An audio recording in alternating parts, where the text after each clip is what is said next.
अस्सलाम वालेकुम everyone again. Let's start our class. हमने आज बेसिकली आई थिंक ये स्लाइड हमने कर ली थी कवर। आज हमने टाइटल से पढ़ना था, ठीक है। टाइटल की एक असाइनमेंट भी है, मैं आपको बताऊंगा वो असाइनमेंट कैसे करनी है। होपफुली सबको मेरी आवाज आ रही होगी। हमने जो लेक्चर है वो बेसिकली स्टार्ट कर देते हैं अभी यहाँ से। ठीक है, लेक्चर को स्टार्ट करते हैं। कुछ ना समझ में आए तो मैं क्या करूं, कुछ ना समझ में आए तो एंड पे मुझसे क्वेश्चन पूछ लेना, ठीक है। और ये इनबॉक्स में भी पूछ सकते हो आप लोग, वरना मैं ट्राई करूंगा एंड पे आंसर करूं। अभी मैं सिर्फ स्लाइड देख रहा हूं, मुझे आपके क्वेश्चन नजर नहीं आ रहे, आपके मैसेज नजर नहीं आ रहे। मैं बाद में पढ़ता होता हूँ मैसेज आफ्टर क्लास, जो लाइव चैट कर रहे होते हो आप लोग।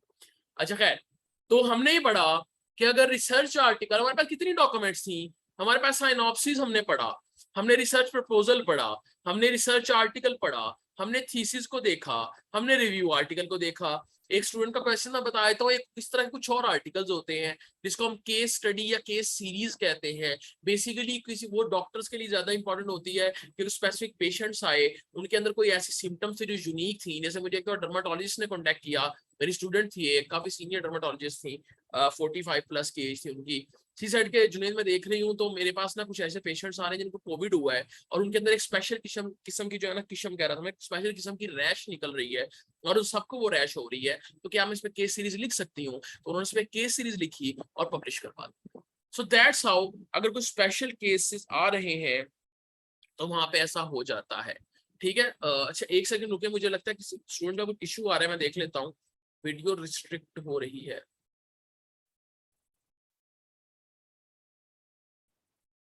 सॉरी, मैं कुछ बच्चे हैं उनका ये सब लोग इशू कह रहे थे, खैर ओके।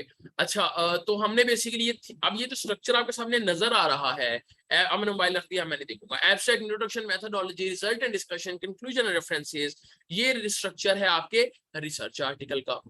अगर इसी स्ट्रक्चर के अंदर हम यहाँ पर एक और हेडिंग बना दे, जिस हेडिंग का नाम होगा लिटरेचर रिव्यू, ठीक है, तो ये किसका स्ट्रक्चर बन जाएगा? आपके थीसिस का स्ट्रक्चर बन जाएगा। थीसिस के स्ट्रक्चर में कुछ यूनिवर्सिटीज के अंदर इंट्रोडक्शन अकेला जो होता है, उसी के अंदर इंट्रोडक्शन लिटरेचर रिव्यू दोनों लिखे जाते हैं। कुछ यूनिवर्सिटीज दोनों को एक ही हेडिंग के अंदर लिखती हैं और हेडिंग होती है सिर्फ इंट्रोडक्शन की। For example commerce university Islamabad के अंदर सिर्फ इंट्रोडक्शन की हेडिंग होती है, फिर मैथडोलॉजी की होती है, लेकिन इंट्रोडक्शन में टॉपिक का इंट्रोडक्शन भी दिया रहता है, लिटरेचर रिव्यू भी किया रहता है। ये क्या होता है हम अभी पढ़ने वाले, आज ही हमने ये सब कुछ पढ़ना है, ठीक है, डोंट वरी।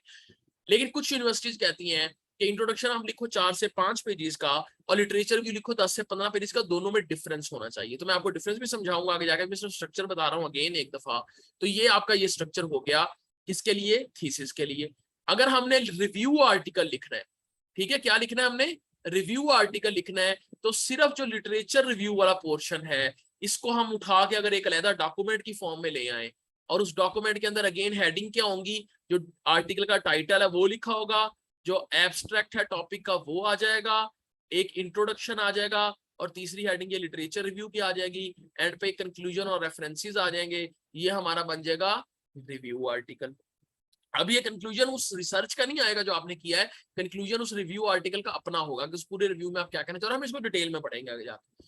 तो ये रिव्यू आर्टिकल का स्ट्रक्चर हो गया, ठीक है। तो इसी तरह से ये थीसिस के स्ट्रक्चर में, रिसर्च में और रिव्यू में सिर्फ ये फर्क है, ठीक है। केस स्टडी का मैं बता चुका हूँ, स्पेशल पेशेंट्स हैं, वो 7-8 लोग हैं, उनके एक तरह की सिम्टम्स हो रही हैं, उसमें एक छोटी सी रिपोर्ट बना देते हैं, उसमें इंट्रोडक्शन की हेडिंग होती है, आपके केस सिम्टम्स की हेडिंग हो सकती है, केस सीरीज की हेडिंग हो सकती है, उसमें छोटा टेबल बना देते हैं पेशेंट्स वगैरह का। तो कोई भी असल में हर जर्नल का अपना फॉर्मेट होता है, उसके हिसाब से बनता है वो, ठीक है। और ये हर जर्नल अलाउ नहीं करता, खासतौर मेडिकल के कुछ जर्नल्स हैं जो बस अलाउ करते हैं, ठीक है। सो ये स्ट्रक्चर है। अब आ जाओ इसको डिटेल में पढ़ते हैं। ये मैं ना आगे कर रहा हूँ ताकि ये, चलो मैं पढ़ा देता हूँ, ठीक है। ये बताया गया कि बेसिकली आपने स्टेटमेंट को ट्विस्ट कैसे करना है, स्टेटमेंट को घुमाना कैसे है। जब आप अपना टाइटल चूज कर रहे हो, आप कह रहे हो यार फलां जगह वो काम हुआ है, मैंने वैसे ही काम उठाया है पाकिस्तान में करने के लिए, तो मैं स्टेटमेंट को ट्विस्ट कैसे करूंगा, आप गौर से देखना। एक अब समझ लो ये कोई न्यूज़पेपर है, जिस न्यूज़पेपर के अंदर ये हेडिंग लग रही है, मुझे देखना तो स्टूडेंट्स आए कितने हैं, let me check. Okay 1000+ students है, ठीक है। किसी न्यूज़पेपर के अंदर ये हेडिंग लग रही है, इस हेडिंग में लिखा हुआ है एक्सप्लोजन इज कॉज्ड बाय। अच्छा आप लोग अपने क्लास फेलो से भी शेयर कर सकते हो ये लिंक, ये मना नहीं है आपको करना, अभी जाके जो लोग लिंक शेयर करना चाहते हैं अपने क्लास फेलोज दूसरे लोगों से कर दो, ताकि जो नहीं भी देख रहे, रजिस्टर नहीं भी है अगर वो, तो वो भी एटलीस्ट क्लास में आ जाए, क्लास को देख लें, भला कर दो किसी का, आपको अजर ही मिलेगा, आपके साथ सवाब का ही काम होगा। ठीक है। और इसी अजर से याद आया, मुझे लोग पूछते हैं कि सर क्या फायदा हमें ये पढ़ने का। आज मेरी एक स्टूडेंट का मैसेज आया, मैं आपसे जल्द शेयर भी कर दूंगा। शी साइड उसको उनकी सुपरवाइजर ने ना कोई असाइनमेंट टाइप दी थी शायद, ठीक है, वो असाइनमेंट करने लग गई थी। जब उन्होंने वो असाइनमेंट की तो उनकी सुपरवाइजर ने जब देखा, उन्होंने कहा यार बहुत अच्छा तुमने काम किया है, तुम एक काम करो मेरे साथ आके रिसर्च आर्टिकल लिखो। मैं आपको उसका मैसेज पढ़ के सुना देता हूँ, मैं आपको स्क्रीनशॉट भी दे दूंगा। कि उसने बेसिकली कहा गया, उसने कहा अस्सलाम वालेकुम सर, निमरा नाम है स्टूडेंट का, I had submitted synopsis, sorry लिखा, I had submitted my synopsis. वो अपना साइनॉप्सिस दिया उसने जाके, जो हर बच्चा देता है, लेकिन क्योंकि उसने कोर्स लिया था, उसको नॉलेज था, उसने इंटर्नशिप में मेरे साथ काम किया था, ठीक है, ये मैं झूठ नहीं बोल रहा, देख लो मैसेज आया हुआ, ठीक है। On viewing that my supervisor asked me to that your write up is so strong. Supervisor ने उनको कहा तुम्हारा काम बहुत अच्छा है, she can hardly point out any mistakes, she asked me to write a discussion in her research paper. यानी उसका साइनॉप्सिस इतना अच्छा था कि उनके टीचर ने कहा कि बेटा ये सब छोड़ो, मेरे रिसर्च आर्टिकल में आके तुम काम करो। टीचर ने खुद उसको कहा, वो खुद रिसर्च कर रही थी, आगे मेरी तारीफ लिखी हुई है, वो मैं नहीं बता रहा हूँ, आप लोग बाद में पढ़ लेना, ठीक है। तो उसने यही कहा बेसिकली सर ये कुछ नहीं आता था, हम जीरो पे थे लेकिन सीखे, तो इसलिए मैं कहता हूँ सीखो, ये अपॉर्चुनिटीज आपको हलवा बना के पेश होगी जिंदगी में, ठीक है, लेकिन उस हलवे को खाने के लिए जरा मुश्किल रास्तों से गुजरना पड़ता है, ठीक है। तो बेसिकली ये एक स्टेटमेंट है न्यूज़पेपर की, एक न्यूज़पेपर उस स्टेटमेंट को छापता है, successful engineer spend 20% of week in writing. Heading क्या बनी कि जो बड़े कामयाब इंजीनियर हैं वो अपने एक हफ्ते का 25% हिस्सा लिखने में गुजारते हैं। बताना ये चाह रहे हैं कि इंजीनियर आर गुड राइटर्स। उसी हेडिंग को, उसी खबर को एक और न्यूज़पेपर ने किस तरह से ब्रेक किया, professional engineers find writing as a most useful subject. वो उसको तड़का लगा दिया, बात वही रही है, बात चेंज नहीं हुई, तड़का लगा दिया उसमें, जरा कन्वर्ट कर दिया कि देखो इंजीनियर्स नहीं है, प्रोफेशनल इंजीनियर्स हैं जो प्रोफेशनली कहीं काम भी कर रहे हैं, वर्क कर रहे हैं, और उनके लिए राइटिंग जो सबसे मजे का यूजफुल सब्जेक्ट है, उनके लिए बड़ा फायदेमंद सब्जेक्ट है उनके लिए। सिर्फ वो ये नहीं बता रहा वो लिख रहे हैं, वो बता रहे हैं उनको मजा भी आ रहा है करके, फायदा भी मिल रहा है करके, बेनिफिट बता रहा है उसको। जैसे मैं बताता हूँ इस कोर्स के ये बेनिफिट, हम लोग फौरन अट्रैक्ट होके आओगे, ठीक है। मैं कहूंगा ना लोग ये काम करते हैं, आपको भी करते हो, लेकिन मैं कहूंगा इसका ये फायदा है, अट्रैक्शन क्रिएट कर दी। एक और न्यूज़पेपर ने एक लाइन लगा दी, रिक्रूटर्स क्लेम दैट, जो नौकरी देने वाले हैं वो ये कहते हैं कि engineers are very professional in their writing, कि इंजीनियर्स जो है वो अपनी राइटिंग में बहुत प्रोफेशनल हैं। अब यानी इंजीनियर खुद नहीं कह रहे, अब उनकी तारीफ कौन कर रहा है, जो उनको नौकरियां दे रहे हैं वो भी उनकी राइटिंग की तारीफ कर रहे हैं, तो स्टेटमेंट और पुख्ता हो गई और पक्की हो गई। एक और एग्जांपल देता हूं समझ आने। Explosion is caused by failure due to oxygen rings. धमाका हुआ, किस वजह से हुआ, एरोप्लेन का धमाका हुआ, फर्ज करो इंजन खराब हो गया, चलो हम इसको ट्विस्ट कर लेते हैं स्टेटमेंट। ये एक न्यूज, जियो न्यूज ने खबर लगाई जी धमाका हो गया है, इंजन के अंदर खराबी थी जी, धमाका हो गया। एयरवाई ने फौरन खबर चेंज की, उसने कहा पता लगा है धमाका जो हुआ है वो इंजन, पहले खबर आई कि इंजीनियर का इंजन फेल कर गया तो धमाका हुआ, फिर उन्होंने बताया कि भाई पता लगा है कि लोगों को पता था कि इंजन फेल हो जाना है, अथॉरिटीज को पता था कि इंजन फेल हो जाना है, ठीक है, फिर भी उन्होंने ये उड़ने दिया, सनसनी फैल गई, खबर बढ़ रही है, क्यूरोसिटी बढ़ रही है आपकी, ठीक है। अब तीसरा, उसी को एक और न्यूज चैनल ने, दुनिया न्यूज ने क्या कहा कि अगर पता था इसका मतलब उसको रोका जा सकता था। उन्होंने कहा था ब्लास्ट कुड बी स्टॉप, अगर इंजीनियर्स चाहते तो इस ब्लास्ट को रोक सकते थे बोल के कि देखो हमें पता है ये फटेगा, ठीक है। तो क्या हुआ, खबर वही है, उसी को डाइवर्ट किया, उसको ट्विस्ट किया और ज्यादा इंटरेस्टिंग बना दिया। अब ये मैं क्यों पढ़ा रहा हूं, जब हम टॉपिक सिलेक्शन पढ़ते हैं, आप लोग डिफरेंट टॉपिक्स को देख रहे होते हो, आपको लगता है यार ये टॉपिक बड़ा मजे का है, ये टॉपिक तो मुझे बड़ा अट्रैक्ट कर रहा है, उसको ट्विस्ट करो पाकिस्तानी पॉपुलेशन के हिसाब से, या ओवरऑल जहां भी आप काम कर रहे हो, जिस कंट्री में भी काम कर रहे हो, उसको उस तरह से ढाल के प्रेजेंट करो, ठीक है। मैं आपको मिसाल दे देता हूँ, जो मेरे अपना एमफिल का काम था, सॉरी आज मेरा जरा सर दर्द कर रहा है तो अगर मैं थोड़ा सा ऑफ ट्रैक हो, जो मेरा एमफिल का काम था उसके अंदर जो मैंने काम किया कैंसर के ऊपर, मेरा कैंसर पे काम था। मेरे जिस चीज मैंने एक ना माइक्रो आरएनए पे काम किया था, जिनको नहीं पता समझ लो, हमारे जीन्स के अंदर एक चीज होती है माइक्रो आरएनए, अब ये समझ लो, इन शॉर्ट समझ लो, धागा है फॉर एग्जांपल, मैंने एक धागे पे काम किया, हमारी बॉडी के अंदर होता है। तो मैंने जी कैंसर पे काम किया। अब उस धागे पे पूरी दुनिया में बहुत सारे कैंसर्स पे काम हुआ है, लेकिन उसका हेड और नेक कैंसर पे काम नहीं हुआ था। मतलब उस धागे का ब्रेस्ट कैंसर पे हुआ था, कोलन कैंसर पे हुआ था, कोलोरेक्टल पे हुआ था, लंग कैंसर पे हुआ था, लिवर पे हुआ था। लेकिन उस धागे का रोल जो है ना वो हेड और नेक कैंसर, यानी जो गले के कैंसर होते हैं, ठीक है, या ब्रेन ट्यूमर भी कह लो उसमें, लेकिन आता नहीं है डायरेक्टली, लेकिन जो गले के कैंसर सारे होते हैं, नॉस्ट्रिल का कैंसर होता है, उन सारों के अंदर उसका रोल नहीं देखा गया। तो मैंने क्या किया, वही चीज उठाई, वही मेथोडोलॉजी उठाई, जो पहले काम हुए हुए दूसरे कैंसर पे, मैंने कैंसर बदल दिया। तो मैं दुनिया में पहला इंसान बन गया जिसने इस कैंसर पे उस धागे का रोल चेक कर लिया। क्या किया, ट्विस्ट किया स्टेटमेंट, थोड़ा सा अपने हिसाब से उसको डाइवर्ट किया। तो इस तरह से आप टॉपिक में मॉडिफिकेशंस कर सकते हैं, इस तरह से नोवेलिटी आ जाती है आपके टॉपिक में। मैं पहला बंदा था जिसने इस पे ये काम किया, ठीक है। मसला पाकिस्तान में किया है कि हमारी रिसर्च का इम्पैक्ट बहुत बड़ा नहीं होता। जैसे मैंने कल बात की, जो जिसको नोबेल प्राइज मिला है अभी लेटेस्ट, ठीक है, उसका अगर आप उसने काफी सालों तक उस पर काम किया हुआ है। हार्वर्ड में एक रिसर्च चल रही है 60-70 ईयर्स से। उसके आर्टिकल जब पब्लिश हुआ, उसके ऑथर आई थिंक कोई 1500 के करीब ऑथर्स थे उसके।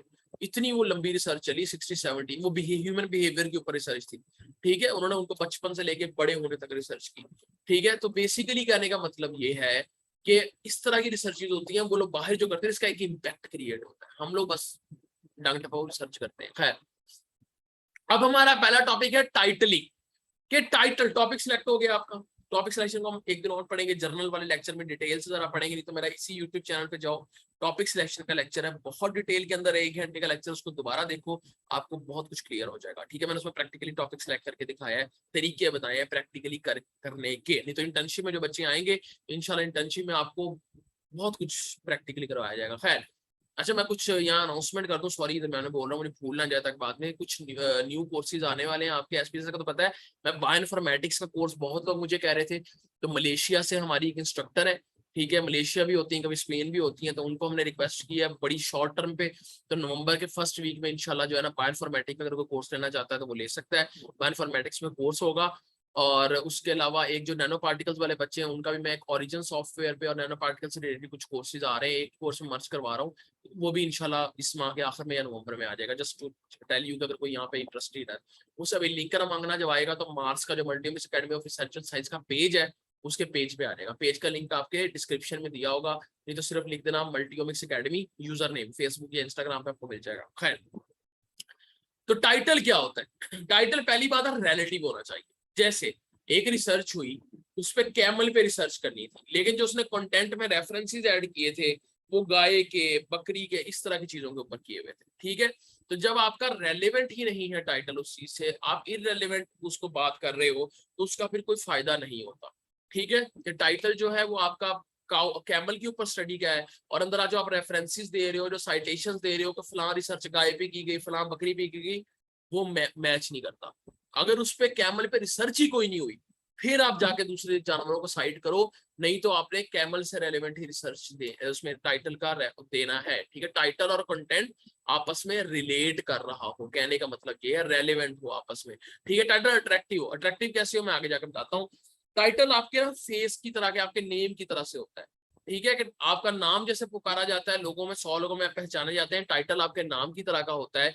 कि टाइटल आपके पेपर के बारे में बताता है कि बेसिकली ये पेपर किस चीज पे है। जहाँ गूगल स्कॉलर पे कोई भी चीज जाकर सर्च करते हो, वहां बहुत सारी न्यू चीजें आती हैं। जब बहुत सारी न्यू चीजें गूगल स्कॉलर पर आ रही होती हैं, तो आप देखते हो कि अच्छा यार, ये बड़ा टाइटल बड़ा मुश्किल सा है, ये आसान सा है, ये मुझे समझ आ रहा है, मैं ये वाला आर्टिकल पढ़ सकता हूँ, ये वाला नहीं पढ़ सकता, ठीक है। तो इस तरह से आप खुद जो है ना वो कंफ्यूज हो जाते हैं। मुझे एक मैसेज है, sir please focus on the topic. मैंने बताया था मेरे पढ़ाने का यही तरीका, अगर आपको इंटरेस्टिंग नहीं लग रहा, सॉरी टू से you can leave the class. मैं अब इस तरह से ही पढ़ाता हूँ, ठीक है। मैं अब ये नहीं कर सकता आपको कुछ और बोलूँ ही ना, ये गाय और कैमल वाली एग्जांपल्स भी ना दूं और मैं बस ये देख के पढ़ाता रहूं, सॉरी। अगर किसी को माइंड हो रहा है तो वो जा सकता है, ठीक है। अच्छा, सेकेंडली, टाइटल में आपके इंफॉर्मेशन होनी चाहिए। इंफॉर्मेशन क्या होनी चाहिए, व्हाट इज योर टॉपिक, मैं आपको एग्जांपल से भी दिखाता हूँ। व्हाट इज योर टॉपिक, आपका टॉपिक है क्या, नंबर 1। नंबर 2, आपके टॉपिक में जो मेथोडोलॉजी यूज होगी उसका हिंट दे दो कि ये वाली मेथोडोलॉजी यूज की गई, हिंट देना है सिर्फ, मैं आगे दिखाता हूँ कैसे। तो वो हिंट भी काफी, अगर नहीं दे सकते तो इट्स ओके, ठीक है। या और आपका टॉपिक जो है वो किस कंट्री में स्टडी हुआ है, रिसर्च किस कंट्री में हो रही है, कंट्री का नाम डाल दो तो भी प्लस पॉइंट है, ना डालो ठीक है, लेकिन नाम डाल दो तो प्लस पॉइंट होता है कि ये वाली स्टडी जो है ना इन पाकिस्तानी पॉपुलेशन या ईरानियन पॉपुलेशन इन किस तरह करते हो, ये आप सर्च करोगे तो आपको इस तरह से आर्टिकल भी मिलेंगे पॉपुलेशन के एतबार से, ठीक है, खासतौर पर जो आपकी स्टडी एपिडेमियोलॉजिकल स्टडीज होती हैं। फिर आप उसके अंदर आपने जो है ना ये चीजें लिखनी है, क्यों, जब आपका रीडर उस टाइटल को रीड करेगा तो उसको पता लगेगा ये टॉपिक है, इस तरह से काम किया गया है, और ये इन चीजों पे जो आपका सब्जेक्ट है, यानी वो काम ह्यूमंस पे है, जानवरों पे है, किसी कैंसर डिसीज के ऊपर काम हुआ है, किसी मटेरियल पे काम हुआ है, किसी प्लांट पे काम हुआ है, तो एक आइडिया लग जाएगा, कंपाउंड्स पे काम हुआ किस चीज के ऊपर है, ठीक है, तो वो आइडिया हो जाता है। अब मैं आप लोगों का इम्तिहान लेने लगा, ठीक है, ये दो स्टूडेंट्स हैं, दो मेरे स्टूडेंट्स हैं फॉर एग्जाम्पल, मैंने उनको कहा कि आपने ना अपने रिसर्च आर्टिकल का टाइटल बना के लेके आना है, किसका, रिसर्च आर्टिकल का।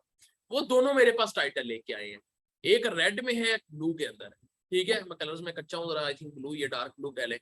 तो रेड वाला क्या कह रहा है, effect of humidity on avalanches, blue वाला क्या कह रहा है, effect of humidity on electron avalanches in electrical gas discharges. मुझे आप लोगों ने बताना है कौन सा टाइटल अच्छा टाइटल है, 1 मिनट का टाइम है, मैं आपका देख भी लेता हूँ साथ साथ जवाब, कौन सा टाइटल इनमें से अच्छा टाइटल है। चलो मैं ये सामने रख देता हूँ आपके, effect of humidity on avalanches या effect of humidity on electron avalanches in electrical gas discharges, ठीक है, देख लो इसको, जल्दी से मुझे बताओ, रेड और ब्लू, रेड और ब्लू, सिर्फ इस तरह रेड और ब्लू लिख के बताना है कि आपके हिसाब से कौन सा सही है, ठीक है, मैं आपको देख भी लेता हूँ। Okay okay okay, blue blue blue, red red red, blue is attractive, attractive ही देखना, टाइटल क्या, टाइटल खुद अट्रैक्टिव है कि नहीं वो देखना है, ठीक है, ओके ओके,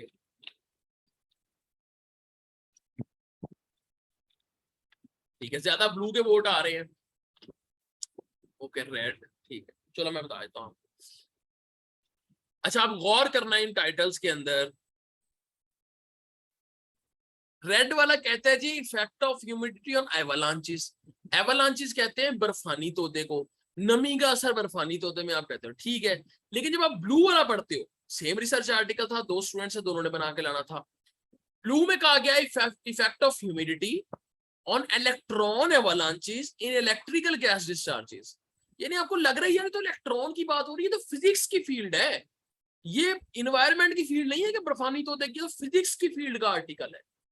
वो जो जिसने लेफ्ट में बनाया उसने इतनी चीजें मिस कर दी हैं इसके अंदर से कि उसकी फील्ड ही चेंज लग रही है, वो टाइटल स्पेसिफिक ही नहीं है बेसिकली अपने आर्टिकल के हिसाब से, तो इस वजह से ब्लू वाला ज्यादा अच्छा है। क्यों, नंबर 1 चीज क्या सीखी, स्पेसिफिक टाइटल होता है, एग्जैक्ट बताता है कि क्या काम हो रहा है, वरना आपकी फील्ड भी चेंज हो जाती है, क्योंकि वर्ड्स जो है वो एक जगह कुछ मानी रखते हैं, दूसरे का कुछ, अगली से ज्यादा अच्छा समझ आएगा। Effect of diet, again research article है, याद रखना, effect of diet on gut microbiome of animals, ये रेड है कि हम जो खाते हैं, ठीक है, जो जानवर जो भी खाते हैं उसका उनके गट माइक्रोबायोम होता है, उनकी जो इंटेस्टाइन्स होती हैं, जो पेट वाला रीजन है, वहां पे जो बैक्टीरियाज वगैरह प्रेजेंट होते हैं, उसका डाइट का उन पे क्या इफेक्ट होता है, बेनिफिशियल बैक्टीरियाज भी होते हैं हमारी बॉडी में, ठीक है।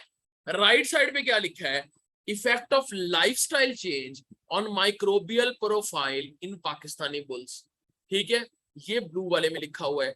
अब बताओ ब्लू वाला ठीक है या फिर रेड वाला ठीक है, late me check.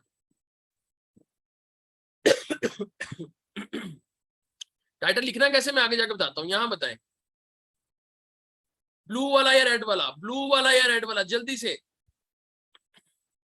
Okay okay okay, red red red, sir blue नहीं है, सर जुनेद है, कलर ब्लू है। इंट्रोडक्शन लिटरेचर, बेटा अभी इंट्रोडक्शन लिटरेचर भी बहुत आगे की बात है, अभी ये तो पढ़ लो, टाइटल तो पढ़ो, इंट्रोडक्शन लिटरेचर भी आगे जाकर पढ़ाऊंगा। मुझे कुछ बच्चे मैसेज कर रहे हैं सर रेफरेंस देना सिखा दें, कुछ मैसेज कर रहे हैं सर फलां जर्नल का फलां पता है, देखो भी मैंने पढ़ाना है, 7 दिन पढ़ना है आप लोगों ने, एक दिन में नहीं पढ़ जाओगे। चलो ठीक है, अब मैं जवाब बताता हूँ, ब्लू और रेड बराबर चल रहा है, जिन्होंने कहा था रेड, वेल डन, आप लोगों ने बिल्कुल गलत कहा था, इसका जवाब है अगेन ब्लू, ठीक है। क्यों, सो देखो गौर से, मैंने कहा था रिसर्च आर्टिकल है, क्या आप दुनिया के सारे जानवरों पर रिसर्च कर सकते हो, आप रिसर्च कर रहे हो ना, पीएचडी के स्टूडेंट हो, पोस्ट डॉक कर रहे हो, जो भी कर रहे हो, 5 साल की जगह 50 साल ले लो। क्या दुनिया के हर जानवर की डाइट का उसके गट माइक्रोबायोम पे देख सकते हो? एक तो देखना भी हर जानवर का, फिर पूरी दुनिया के सारे जानवरों का देखना है। ये पाकिस्तान में क्या इफेक्ट है, अमेरिका में क्या, इंडिया में क्या, इंडोनेशिया में क्या, चाइना में क्या, बहरीन में क्या, नहीं देख सकते, क्योंकि ये एक रिसर्च आर्टिकल था। अगर रिव्यू होता तो शायद ये रेड वाला चल जाता रेड, लेकिन क्योंकि मैंने कहा रिसर्च आर्टिकल है तो again it is more specific. अब इसमें क्या क्या चीज बताई गई है, एक तो ये बताया गया कि चेक क्या करना है, लाइफस्टाइल चेंज। ये टॉपिक क्या है, लाइफस्टाइल चेंज में डाइट भी आ जाती है, एक्सरसाइज भी आ जाती है, चलना फिरना भी आता है, जानवर भी तो चलते फिरते हैं। माइक्रोबियल प्रोफाइल क्या है, कि सिर्फ वो उसको चेक नहीं करना, किस तरह चेक करना है बता दिए कि माइक्रोबियल प्रोफाइलिंग करनी है कि कौन से बैक्टीरियाज हैं, कितने परसेंट हैं, कितने परसेंट नहीं है, कितनी मिकदार में है, ऑप्टिमम रेंज क्या है, वो सारा चेक होगा माइक्रोबियल प्रोफाइलिंग से। और ये भी बता दिया है कि पाकिस्तान में करनी है, और जानवर भी स्पेसिफाई कर दिया है कि जो बैल है उसके ऊपर करनी है। मतलब आपको सब्जेक्ट भी बता दिया कि बैल पे करनी है, एरिया भी बता दिया कि पाकिस्तान के बैल पे करनी है, ये भी बता दिया करना कैसे है जी, मेथोडोलॉजी क्या है, माइक्रोबियल प्रोफाइलिंग करनी है, ये भी बता दिया टॉपिक क्या है कि उसका लाइफस्टाइल चेंज होने से इफेक्ट क्या हो रहा है। चारों चीजें आ गई अंदर, टाइटल आपका पूरा समअप कर लिया उसने। ठीक है, कि जो जो चीजें बताई जा रही है, जो पढ़ेगा उसको पता लग जाएगा, अच्छा इसमें मुझे ये मिलने वाला है। ठीक है, तो इस तरह आपको एक आइडिया होगा। अब आप सोचो अगर इसमें कैमल की साइटेशन हो या गाय के बारे में लिखा हो तो आप खुद सोचोगे यार ऊपर तो बुल्स लिखा था, अंदर ये बकरियों की बातें कर रहे हैं। इसलिए कहा था टाइटल और कंटेंट भी रिलेट करना चाहिए। ठीक है, होपफुली क्लियर हो गया होगा। अगर रिव्यू आर्टिकल होता तो रेड वाला भी चल जाता लेकिन वो एक रिसर्च आर्टिकल है तो ये स्पेसिफिक, क्योंकि पाकिस्तान में तो बुल्स पे कर सकते हैं ना रिसर्च अब गलत नहीं होना चाहिए। रेड वाला क्या कह रहा है, mobile phones are source of bacterial diseases. Blue वाला क्या कह रहा है, effect of mobile phones on bacterial diseases in Rawalpindi. ठीक है, अब बताओ इनमें से कौन सा स्पेसिफिक है या कौन सा ठीक है, रेड या ब्लू? अच्छा, मुझे मैसेज क्यों कर रहे हैं, red is good blue is good, यहां मैसेज करो, मुझे मुझे ना मैसेज करो स्मॉल पॉपुलेशन की मोर एफिशिएंट रिजल्ट। अतिया बात स्मॉल पॉपुलेशन की नहीं है, सैंपल साइज ज्यादा हो तो रिजल्ट ज्यादा एफिशिएंट आते हैं। आप पूरी दुनिया में जाकर रिसर्च कर सकती हो, क्या पूरी दुनिया के हर जानवर को हर कंट्री में जाकर रिसर्च, आपकी पीएचडी छोड़ो आपकी उम्र गुजर जाएगी सारी इस काम में। तो रिसर्च हमेशा स्पेसिफिक होती है। ठीक है, हाँ, जो भी रेड कह रहे हैं गौर करो, इसमें क्या लिखा है, इसमें एरिया मेंशन है, ब्लू के अंदर रावलपिंडी में करनी है, या तो एरिया मेंशन नहीं है। अगेन आप पूरी दुनिया में जाके क्या चेक करोगे मोबाइल फोन का, कि क्या बैक्टीरियल डिजीज कॉज करते हैं कि नहीं करते। ठीक है, अगर आप कभी रिसर्च करो, सर तैयब ने की थी, सर तैयब इज को फाउंडर ऑफ मल्टीओमिक्स, उन्होंने रिसर्च की थी मोबाइल फोन्स के जो कवर होते हैं ना, कवर, इस पे बैक्टीरियाज को चेक किया था, और आप यकीन नहीं करोगे कितने ज्यादा बैक्टीरियाज की पॉपुलेशन सिर्फ आपके मोबाइल के कवर्स के ऊपर होती है। कभी इस पे जो माइक्रोबायोलॉजी वाले ने कभी जरा करके देखना है इसकी। ठीक है, खैर ठीक है, यहां तक समझ आ गया कि एक अच्छा और बुरा टाइटल क्या होता है। अच्छे टाइटल के अंदर बहुत सारी इंफॉर्मेशन मौजूद होती है, टॉपिक क्या है, मेथोडोलॉजी क्या है, एरिया भी मेंशन हो सकता है, किस तरह की सब्जेक्ट क्या है जिसपे काम किया जा रहा है। ठीक है, तो सब चीजें मेंशन होती हैं। चलो मैं अब आपको बताता हूँ टाइटल बनाया कैसे जाता है। ये तो बता दिया ना, हमने देख लिया कि यार अच्छा टाइटल इस तरह का होता है, बुरा इस तरह का होता है। टाइटल बनाने के तरीके, अब गौर से सुनना। दो टाइप्स हैं टाइटल की। पहली टाइप है सेंटेंस केस, सेंटेंस केस, और दूसरी टाइप है टाइटल केस। इनका एक एक और नाम भी है। सेंटेंस केस का एक और नाम है स्ट्रक्चर्ड टाइटल, ये जैसे लिखा हुआ है, मैं जरा पेंसिल भी साथ से लगा लेता हूं ताकि आपको नजर भी आता रहे। ठीक है, सेंटेंस केस, और सेंटेंस केस का ये दूसरा नाम है स्ट्रक्चर्ड टाइटल। इसी तरह जो दूसरी है वो है टाइटल केस। टाइटल केस का एक और नाम भी यूज होता है, उसको कहते हैं अप स्टाइल टाइटल या अप स्टाइल केस। ठीक है, अब आप जब जर्नल्स में जब आर्टिकल पब्लिश करने लगोगे ना, तो कुछ जर्नल्स में ये लफ्ज मेंशन होते हैं। ज्यादातर ये दो लफ्ज होते हैं कि या आपने टाइटल सेंटेंस केस में लिखना है या आपने अप स्टाइल केस में लिखना है, ये दो ज्यादा मेंशन होते हैं। लेकिन सेंटेंस की जगह वो स्ट्रक्चर्ड का लफ्ज भी इस्तेमाल कर सकते हैं, अप स्टाइल की जगह वो टाइटल केस भी लिख सकते हैं। तो मैं सिर्फ इसलिए बता रहा हूं ताकि आपको पता रहे। ठीक है, अब इन दोनों में फर्क क्या है। सेंटेंस केस जो होता है वो एक जुमले की तरह लिखा जाता है। फॉर एग्जाम्पल, मैं अगर एक जुमला बोलूं कि विटामिन डी की कमी होने से कोविड के मरीज जो है ना, जिनके अंदर कमी थी, उनकी डेथ रेशियो ज्यादा थी। मैं लिखूंगा, अब टाइटल बना रहा हूँ, lack of vitamin D in Pakistani population, sorry in American population caused more deaths in COVID-19 patients, या has high mortality rate of COVID-19 as compared to those who have more vitamin D in their body। ये क्या है? पूरा एक sentence है। जब एक पूरा एक जैसे इंग्लिश का सेंटेंस होता है, एक जुमला होता है जिसमें सब्जेक्ट होता है, ऑब्जेक्ट होता है, हेल्पिंग वर्ब होता है, अगर आप उसकी तरह से लिखोगे तो ये क्या कहलाएगा? सेंटेंस केस कहलाएगा। ठीक है, जब आप एक जुमले की तरह से लिखते हो सेंटेंस केस कहलाता है। सिर्फ 10% journal, total I think 7,800 journals थे पिछले साल तक, तो आपको पता नहीं, तो ये 7,800 या 8,000 के करीब जर्नल्स हैं, इनमें 10% जर्नल्स ऐसे हैं सिर्फ जो कि ये वाला टाइटल यूज करते हैं।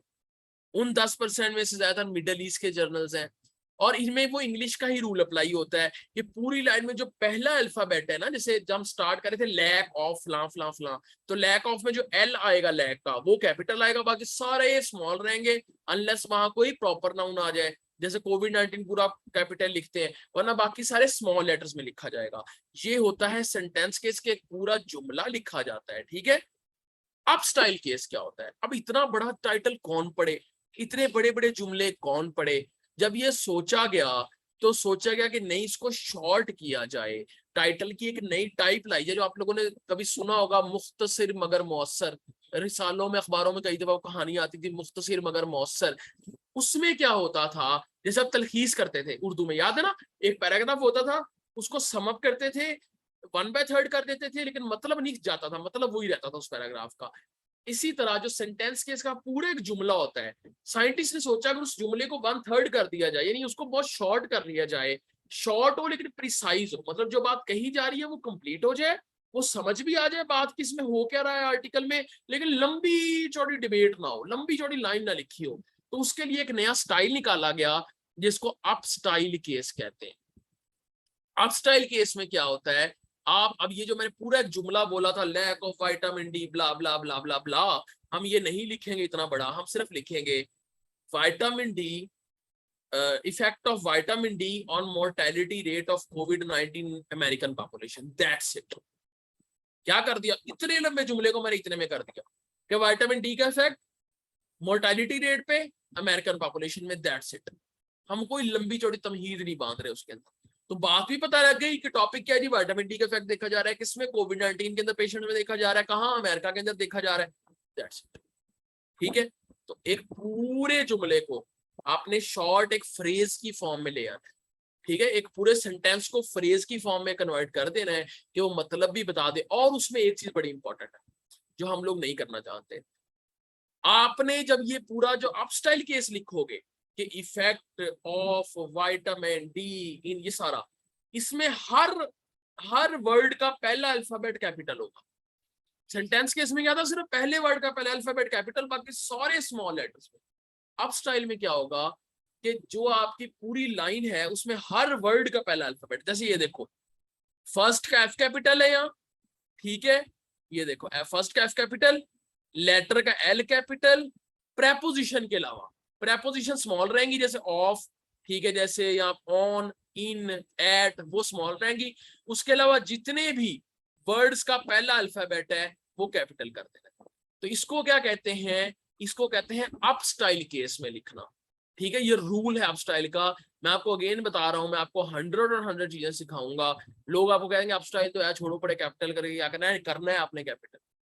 ठीक है, अपने आपको 100 मार्क्स दिलवाने, 90 और 100 पे नहीं रहना। सीजीपीए 4/4 90 और 100 पे भी आ जाएगी, लेकिन हमने 100/100 लेने हैं। तो अब स्टाइल केस के अंदर ही होगा। अब आपको मैं मिसाल के तौर पे समझाता हूँ, ठीक है, एग्जांपल देता हूँ। ये मैंने आपको कल पढ़ाना था, आज हम इस पर पढ़ रहे हैं। ठीक है, एग्जांपल क्या है, ये देखो जी, सेम चीज है, 3 टाइटल्स बनाए हैं उसके। रेड में क्या, पढ़ो, डज वैक्सीनेटिंग चिल्ड्रन, बच्चों को वैक्सीन लगाना, in adolescence with inactivated influenza virus, ठीक है, बेसिकली जो आपके छींक वाला वायरस होता है, सबको समझ आ जाए, inhibit the spread in unimmunized rural communities. अब ये पूरा एक जुमला है आपके सामने, पूरा एक सेंटेंस है आपके सामने, आप खुद इसको पढ़ने लगोगे, एंड तक आओगे, पहली बात भूल जाएगी आपको, यार इतना लंबा क्या है। उसी को कन्वर्ट किया गया, इसी चीज को अपस्टाइल टाइटल के अंदर उन्होंने क्या किया। अब अपस्टाइल टाइटल में कन्वर्ट करने के दो तरीके हैं। एक तो है ना कि पूरा सेंटेंस था उसको आपने एक फ्रेज की फॉर्म दे दिया, एक एक सेंटेंस को टोटे टोटे कर दो, जैसे दिल टोटे टोटे हो गया, ठीक है, तो उस तरह इसको टोटे टोटे कर देना है आप लोगों ने। कैसे करना है टोटे टोटे, कि आधी चीज जो है वो अलग कर लो, बाकी आधी अलग कर लो सेंटेंस के, और दरमियान में ना कॉलन लगा दो। कॉलन क्या होता है, ये जो दो नुक्ते होते हैं ऊपर नीचे, ठीक है, इसको कॉलन कहते हैं। अब ये गौर करो इधर क्या हो रहा है, इधर क्या हो रहा है जरा देखना, child influenza vaccine in rural areas, इतना हिस्सा एक सेंटेंस का पार्ट जो इन्होंने यहाँ पे ये बताया था कि चाइल्ड इन्फ्लुएंजा वैक्सीन है, ठीक है, यहां तक ये एक पार्ट, और ये रूरल एरियाज वाला पार्ट ये इन्होंने इकट्ठा कर लिया, और नीचे बता दिया मेथोडोलॉजी की क्या हो रहा है, एक इन्फेक्शन रेट इनका चेक किया जा रहा है कि बच्चों के अंदर जो गरीब जो देहाती इलाकों में रहते हैं उनको इन्फ्लुएंजा वैक्सीन का क्या किया जा रहा है, इन्फेक्शन रेट चेक किया जा रहा है। बेसिकली इन्होंने क्या किया, यहाँ पर दो अलग-अलग यहाँ पर उन्होंने वो लिए, रुको मैं इसको रेज कर दूं आपको नजर आ जाए, ठीक है।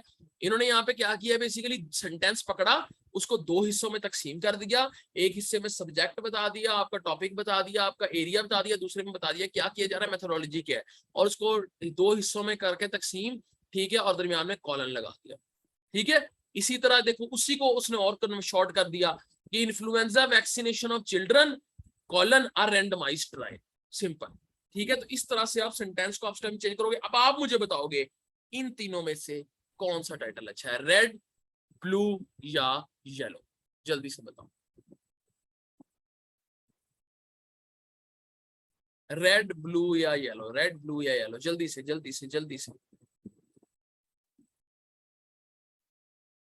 ओके येलो, लोग कह रहे हैं येलो, ठीक है। ब्लू, ब्लू बड़े सुस्त हो यार, तेजी से बताओ।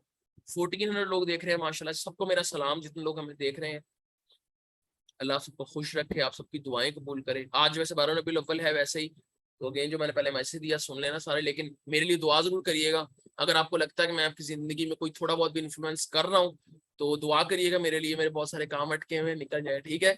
और बहुत सारे आप लोगों के रिलेटेड काम अटके हुए जो मैं आप लोगों के लिए सोच रहा हूँ, प्लान कर रहा हूँ, ठीक है। चलो ब्लू ब्लू ब्लू, हाँ देखो अब इन तीनों में देखो, रेड वाला तो वैसे ही कैंसिल हो गया ना, वो तो हमारा है ही नहीं, हम कहते हैं क्योंकि हमने हमने हमने प्रायोरिटी क्या देनी है, हमने हमेशा अप स्टाइल टाइटल बनाना है, याद रखो। सेंटेंस के तब बनाएंगे अगर जर्नल ने हमें खुद कहा है बनाने के लिए, वरना हम अप स्टाइल बनाएंगे क्योंकि 90% जर्नल इसी को पसंद करते हैं। कैसे पता लगेगा अगर जर्नल ने नहीं बताया तो, उसके को पुराने आर्टिकल देख लो, उस जर्नल में जो पहले आर्टिकल पब्लिश हो रहे हैं उनमें किस तरह के टाइटल बना, अगर दोनों तरह के आ रहे हैं तो आप टाइटल के इसको यानी अप स्टाइल को प्रेफर करो, अगर अप स्टाइल आ रहा है तो फिर अप स्टाइल ही डालो, सेंटेंस केस आ रहा है तो फिर सेंटेंस केस डालो, जैसा आपका जर्नल होगा, ठीक है। हमने उसकी गाइडलाइन पे चलना है। इसी तरह आपको यूनिवर्सिटी का भी टाइटल का एक फॉर्मेट होता है, खैर वो आपको मिल जाएगी उसकी डॉक्यूमेंट, ठीक है। तो इसके अंदर ब्लू वाला अच्छा है, क्यों, ये तो वैसे ही निकल गया रेड वाला, इन दोनों में ब्लू इसलिए अच्छा है कि ब्लू के अंदर दो चीजें, एक तो एरिया मेंशन है, देखो छोटा नहीं करना हमने सिर्फ टाइटल को, उसमें इंफॉर्मेशन आया ना हो, इंफॉर्मेटिव टाइटल होना चाहिए।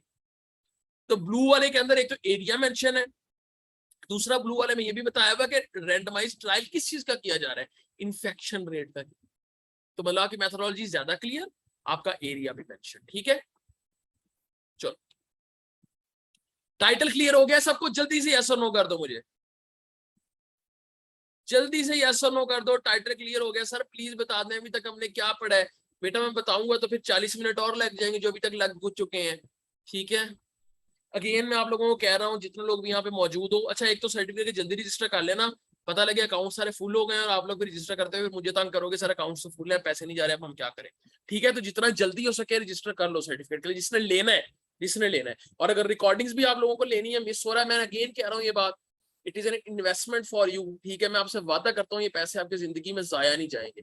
मैं आपको इतना पढ़ा दूंगा ना, इतना पढ़ाऊंगा इस जगह पे कि आपको 2000 में जिंदगी में कोई इतना नहीं पढ़ाएगा जितना मैं आपको यहाँ पे पढ़ाएगा, मेरा आपसे बात है, ठीक है इंशाल्लाह। और आप लोग फील करोगे इस चीज को जिंदगी में, आज नहीं, हमारी पाकिस्तानी सोसाइटी बहुत पीछे है अभी, हम लोग इंटरटेनमेंट के कंटेंट के पीछे। आज से 5 साल बाद मैं आपको चैलेंज करके कहता हूँ, मेरी बात आज लिख लो, आज याद कर लो, आज की रात बड़ी बरकत वाली है, आज याद कर लो आप लोग कि आज से 5 साल बाद ना आप लोग याद करोगे कोई सर जुनैद हुआ करते थे जो हमारे पीछे पीछे पड़े रहते थे कि लिख लो कर लो कर लो, लेकिन हम सुनते नहीं थे, फिर आपको कभी याद आएगी मेरी, फिर कभी शायद अगर जिंदगी रही तो आप लोग मैसेज करके बताओगे सर आज हमने आर्टिकल लिख लिया है, आज हमारा आर्टिकल पब्लिश हो गया, और मेरे चेहरे पे स्माइल आती है जब मेरा स्टूडेंट बताता है ना कि वो सक्सेसफुल हुआ है, मुझे लगता है मैं कामयाब हुआ जब वो बताता है कि वो कामयाब हुआ है।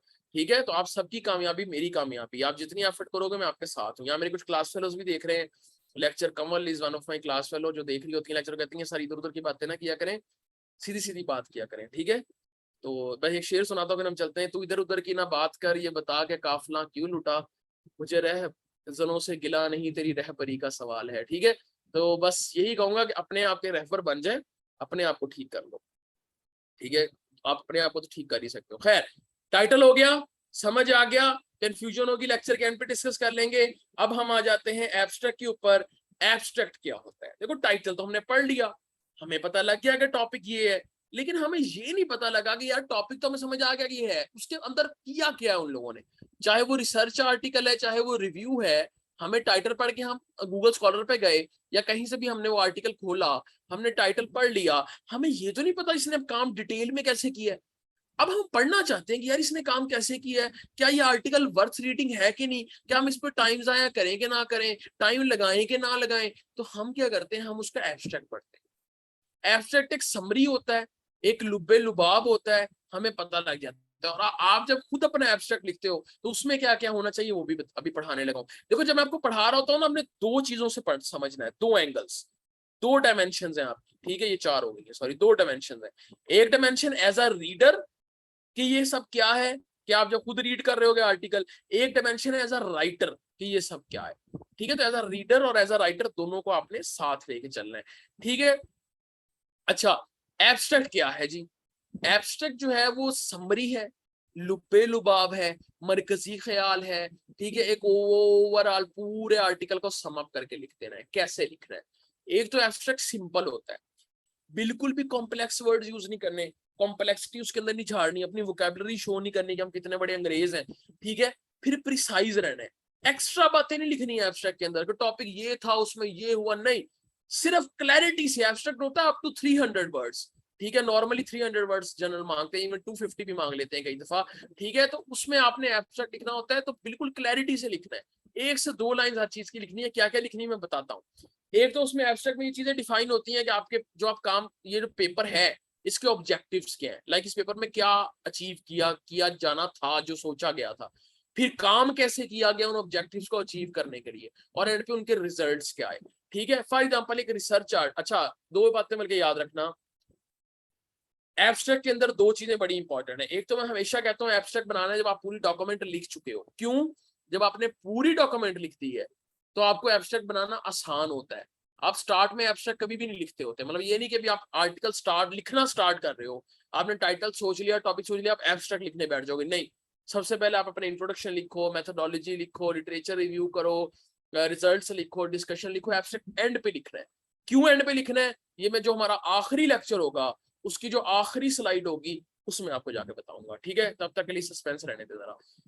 एब्स्ट्रैक्ट में एक चीज बहुत इंपॉर्टेंट है, ये पल्ले बांध लो, ये लिख लो कागज पे, उस पर हाईलाइट कर देना, एक अलग कलर से लिख लो।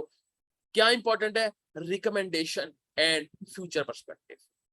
आपका एब्स्ट्रैक्ट ये बता रहा हो कि आने वाले टाइम में इस टॉपिक पे क्या स्टडी होनी चाहिए।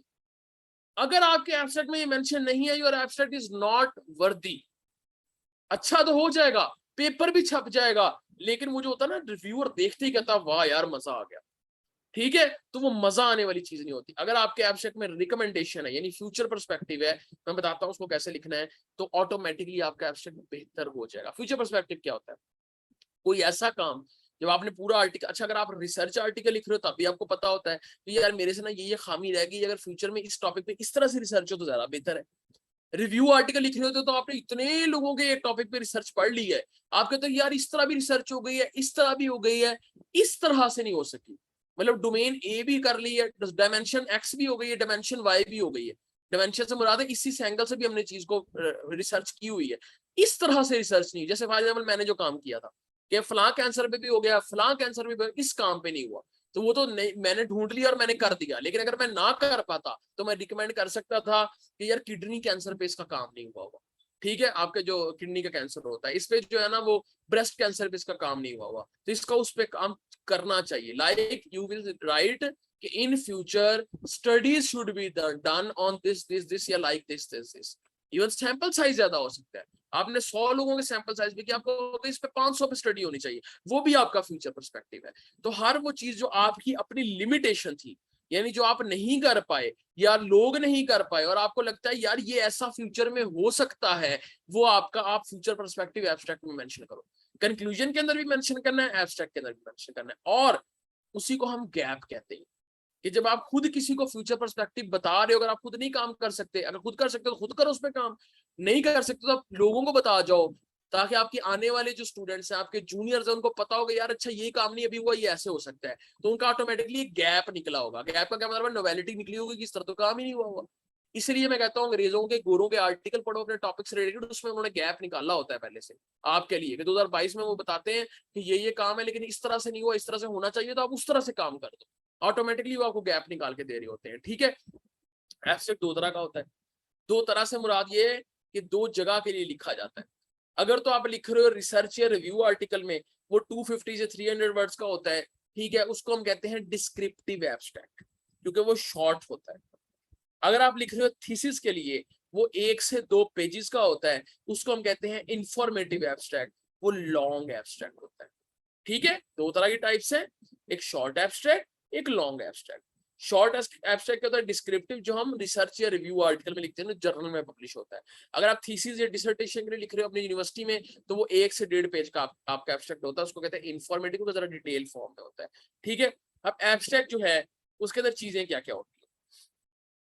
पहली चीज, आपका टॉपिक क्या है, यानी रिसर्च आर्टिकल का। अभी मैं रिसर्च आर्टिकल का एब्स्ट्रैक्ट बताने लगा, थीसिस का, रिसर्च आर्टिकल का, साइनॉप्सिस का, इनका एब्स्ट्रैक्ट सुन लें।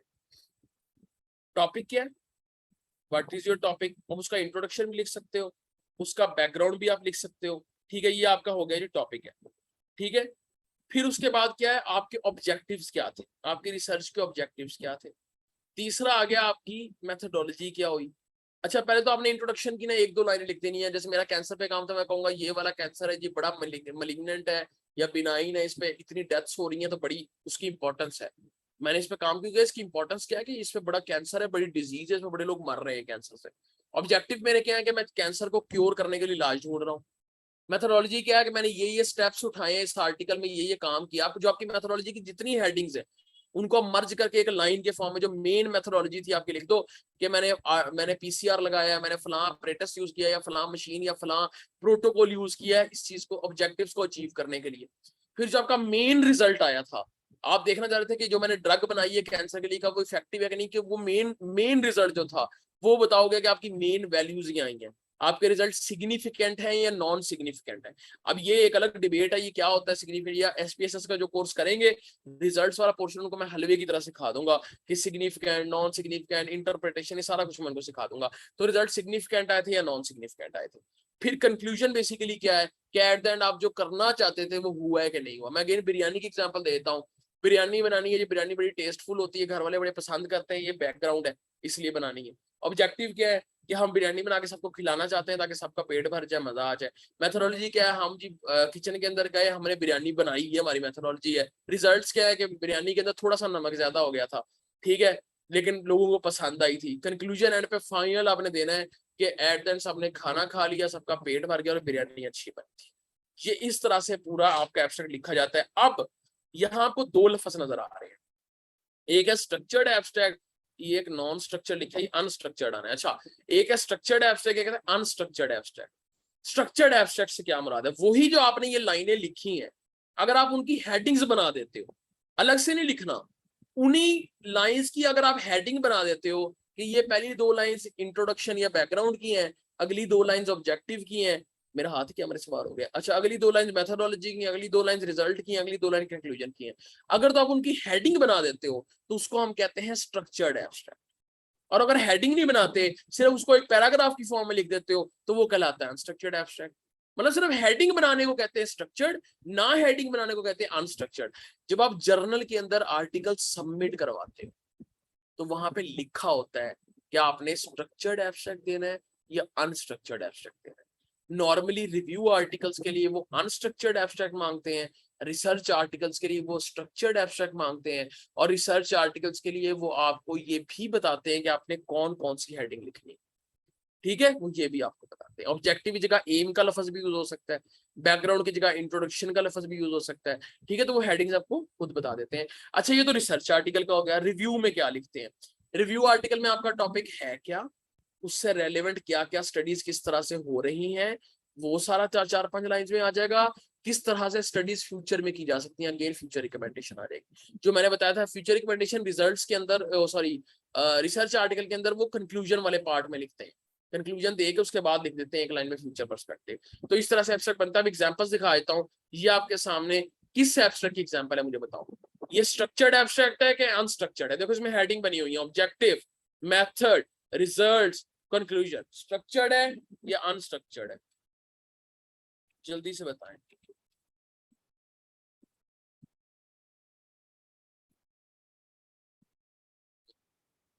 ओके, क्योंकि इसमें हेडिंग बनी हुई है तो ये क्या कहलाएगा, हमारा स्ट्रक्चर्ड एब्स्ट्रैक्ट कहलाएगा। ठीक है, क्योंकि इसके अंदर हेडिंग बनी।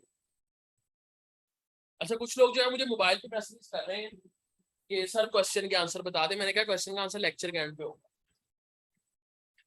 ठीक है, तो प्लीज मुझे मोबाइल पे इररेलेवेंट टेक्स्ट ना किया करें। आपके 2-3 वो आ जाते हैं, 200-300 मैसेजेस आ जाते हैं, और वो सारे इररेलेवेंट होते हैं जो क्लास में डिस्कस हुए होते हैं मोस्टली। जिनके सही होते हैं उनको मैं रिप्लाई कर देता हूँ, जिनके नहीं सही होते हैं उनका मैं आगे से रिप्लाई नहीं करूंगा। मैं सिर्फ एक फनी स्माइली बना के भेज दूंगा। ठीक है, चलो, नहीं मैं सबको रिप्लाई दे दूंगा, मजाक कर रहा हूँ। ठीक है, लेकिन क्लास के दौरान एटलीस्ट क्लास के एंड पे क्वेश्चन किया करो, मैं आपके साथ 3-4 घंटे बैठा रहूंगा। सो नेक्स्ट वन इज, ये क्या है, स्ट्रक्चर्ड है अनस्ट्रक्चर्ड है? हेडिंग्स बनी हुई है, फिर क्या होगा, ये स्ट्रक्चर्ड होगा। हेडिंग्स बनी हुई है, ठीक है, ये देख लो। ठीक है, इस वजह से स्ट्रक्चर्ड है। लेकिन अगर हेडिंग खत्म कर दी जाएगी तो क्या हो जाएगा, अनस्ट्रक्चर्ड हो जाएगा। ये भी देख लो, स्ट्रक्चर्ड है, हेडिंग्स बनी हुई है। ये क्या है जी, अनस्ट्रक्चर्ड है, हेडिंग नहीं बनी, सिर्फ वो आपको दिखा रहा है कि ये देखो ये वाला एरिया टॉपिक का था, ये मेथड का था, हेडिंग नहीं बनी है, तो सिर्फ उसने आपको शो करने के लिए दिखाया है। ठीक है, तो ये क्या हो गया, अनस्ट्रक्चर्ड। ये एक और एग्जांपल है, ये किस चीज की एग्जांपल है, अनस्ट्रक्चर्ड। ठीक है, so this was the abstract. समझ आई है कि नहीं आई, जल्दी से बताओ, फिर इंट्रोडक्शन में चलते हैं। आ रही है कि नहीं समझ? सोए हुए हो सारे, जाग जाओ। 1400 हो गए यहाँ पे, मुझे नजर आने चाहिए 1400 लोग। सोचो कितना मजा आता, आप 1400 मेरे सामने बैठे होते एक हॉल के अंदर, और वहां क्लास हो रही होती। इंशाल्लाह करेंगे कभी इस तरह से। ठीक है, जल्दी से बताएं, जल्दी। समझ आ रही है, आ रही है, आ रही है, आ रही है, जल्दी बताएं। ठीक है, गुड गुड गुड, अच्छे बच्चे आप लोग माशाल्लाह से। ब्रेक जाइए, अल्लाह के बंदो, ब्रेक देता हूँ, 10 मिनट के बाद दूंगा ब्रेक। ठीक है, अभी से थक गए हो यार, बोल मैं रहा आता हूँ, थक आप लोग जाते हो। मैं भी इतने घंटों का सफर करके आया हूँ, फिर भी बोल रहा हूँ, देख लो। ठीक है, समझ आ गया, ब्रेक ही है, अभी 2 मिनट की मैं बोली जा रहा हूँ, आप लोग ब्रेक कर लो। ठीक है, चलो चलो, ठीक है ठीक है ठीक है, चले, गुड। अब हम आगे चलते हैं। ठीक है, इंट्रोडक्शन, इसके बाद आपको ब्रेक दूंगा, फिक्र ना करें, टेंशन फ्री हो जाए, 5 मिनट की ब्रेक मिलेगी। इंट्रोडक्शन क्या है, टॉपिक का पता लग गया, उसकी समरी पता लग गई। इंट्रोडक्शन बेसिकली क्या बताता है, उस टॉपिक के बारे में जो अभी तक वो टॉपिक है क्या, उस पर क्यों रिसर्च हो रही है, क्या हो रही है, अभी तक क्या हो रही है और कैसे हो रही है, इस सब को बताना हम इंट्रोडक्शन कहलाते हैं। एक शॉर्ट डिटेल बतानी है, लेकिन शॉर्ट बतानी है, ठीक है, डिस्क्रिप्टिव बतानी है, कि बेसिकली ब्रीफ करके, कि बेसिकली इस टॉपिक पे, ये टॉपिक है क्या और इस पे काम किस तरह से हो रहा है, ये आपका इंट्रोडक्शन कहलाता है। ठीक है, आपका अपना इंट्रोडक्शन क्या होगा, my name is this, I belong to this city, blah blah blah, जो भी आपके अपने बारे में इंट्रोडक्शन है। मेरा नाम जुनेद है, मैं फलां सिटी से हूँ, मैं लाहौर में रहता हूँ, आजकल मैं ये स्टडी कर रहा हूँ, मैं बच्चों को पढ़ा रहा हूँ, स्टूडेंट्स को।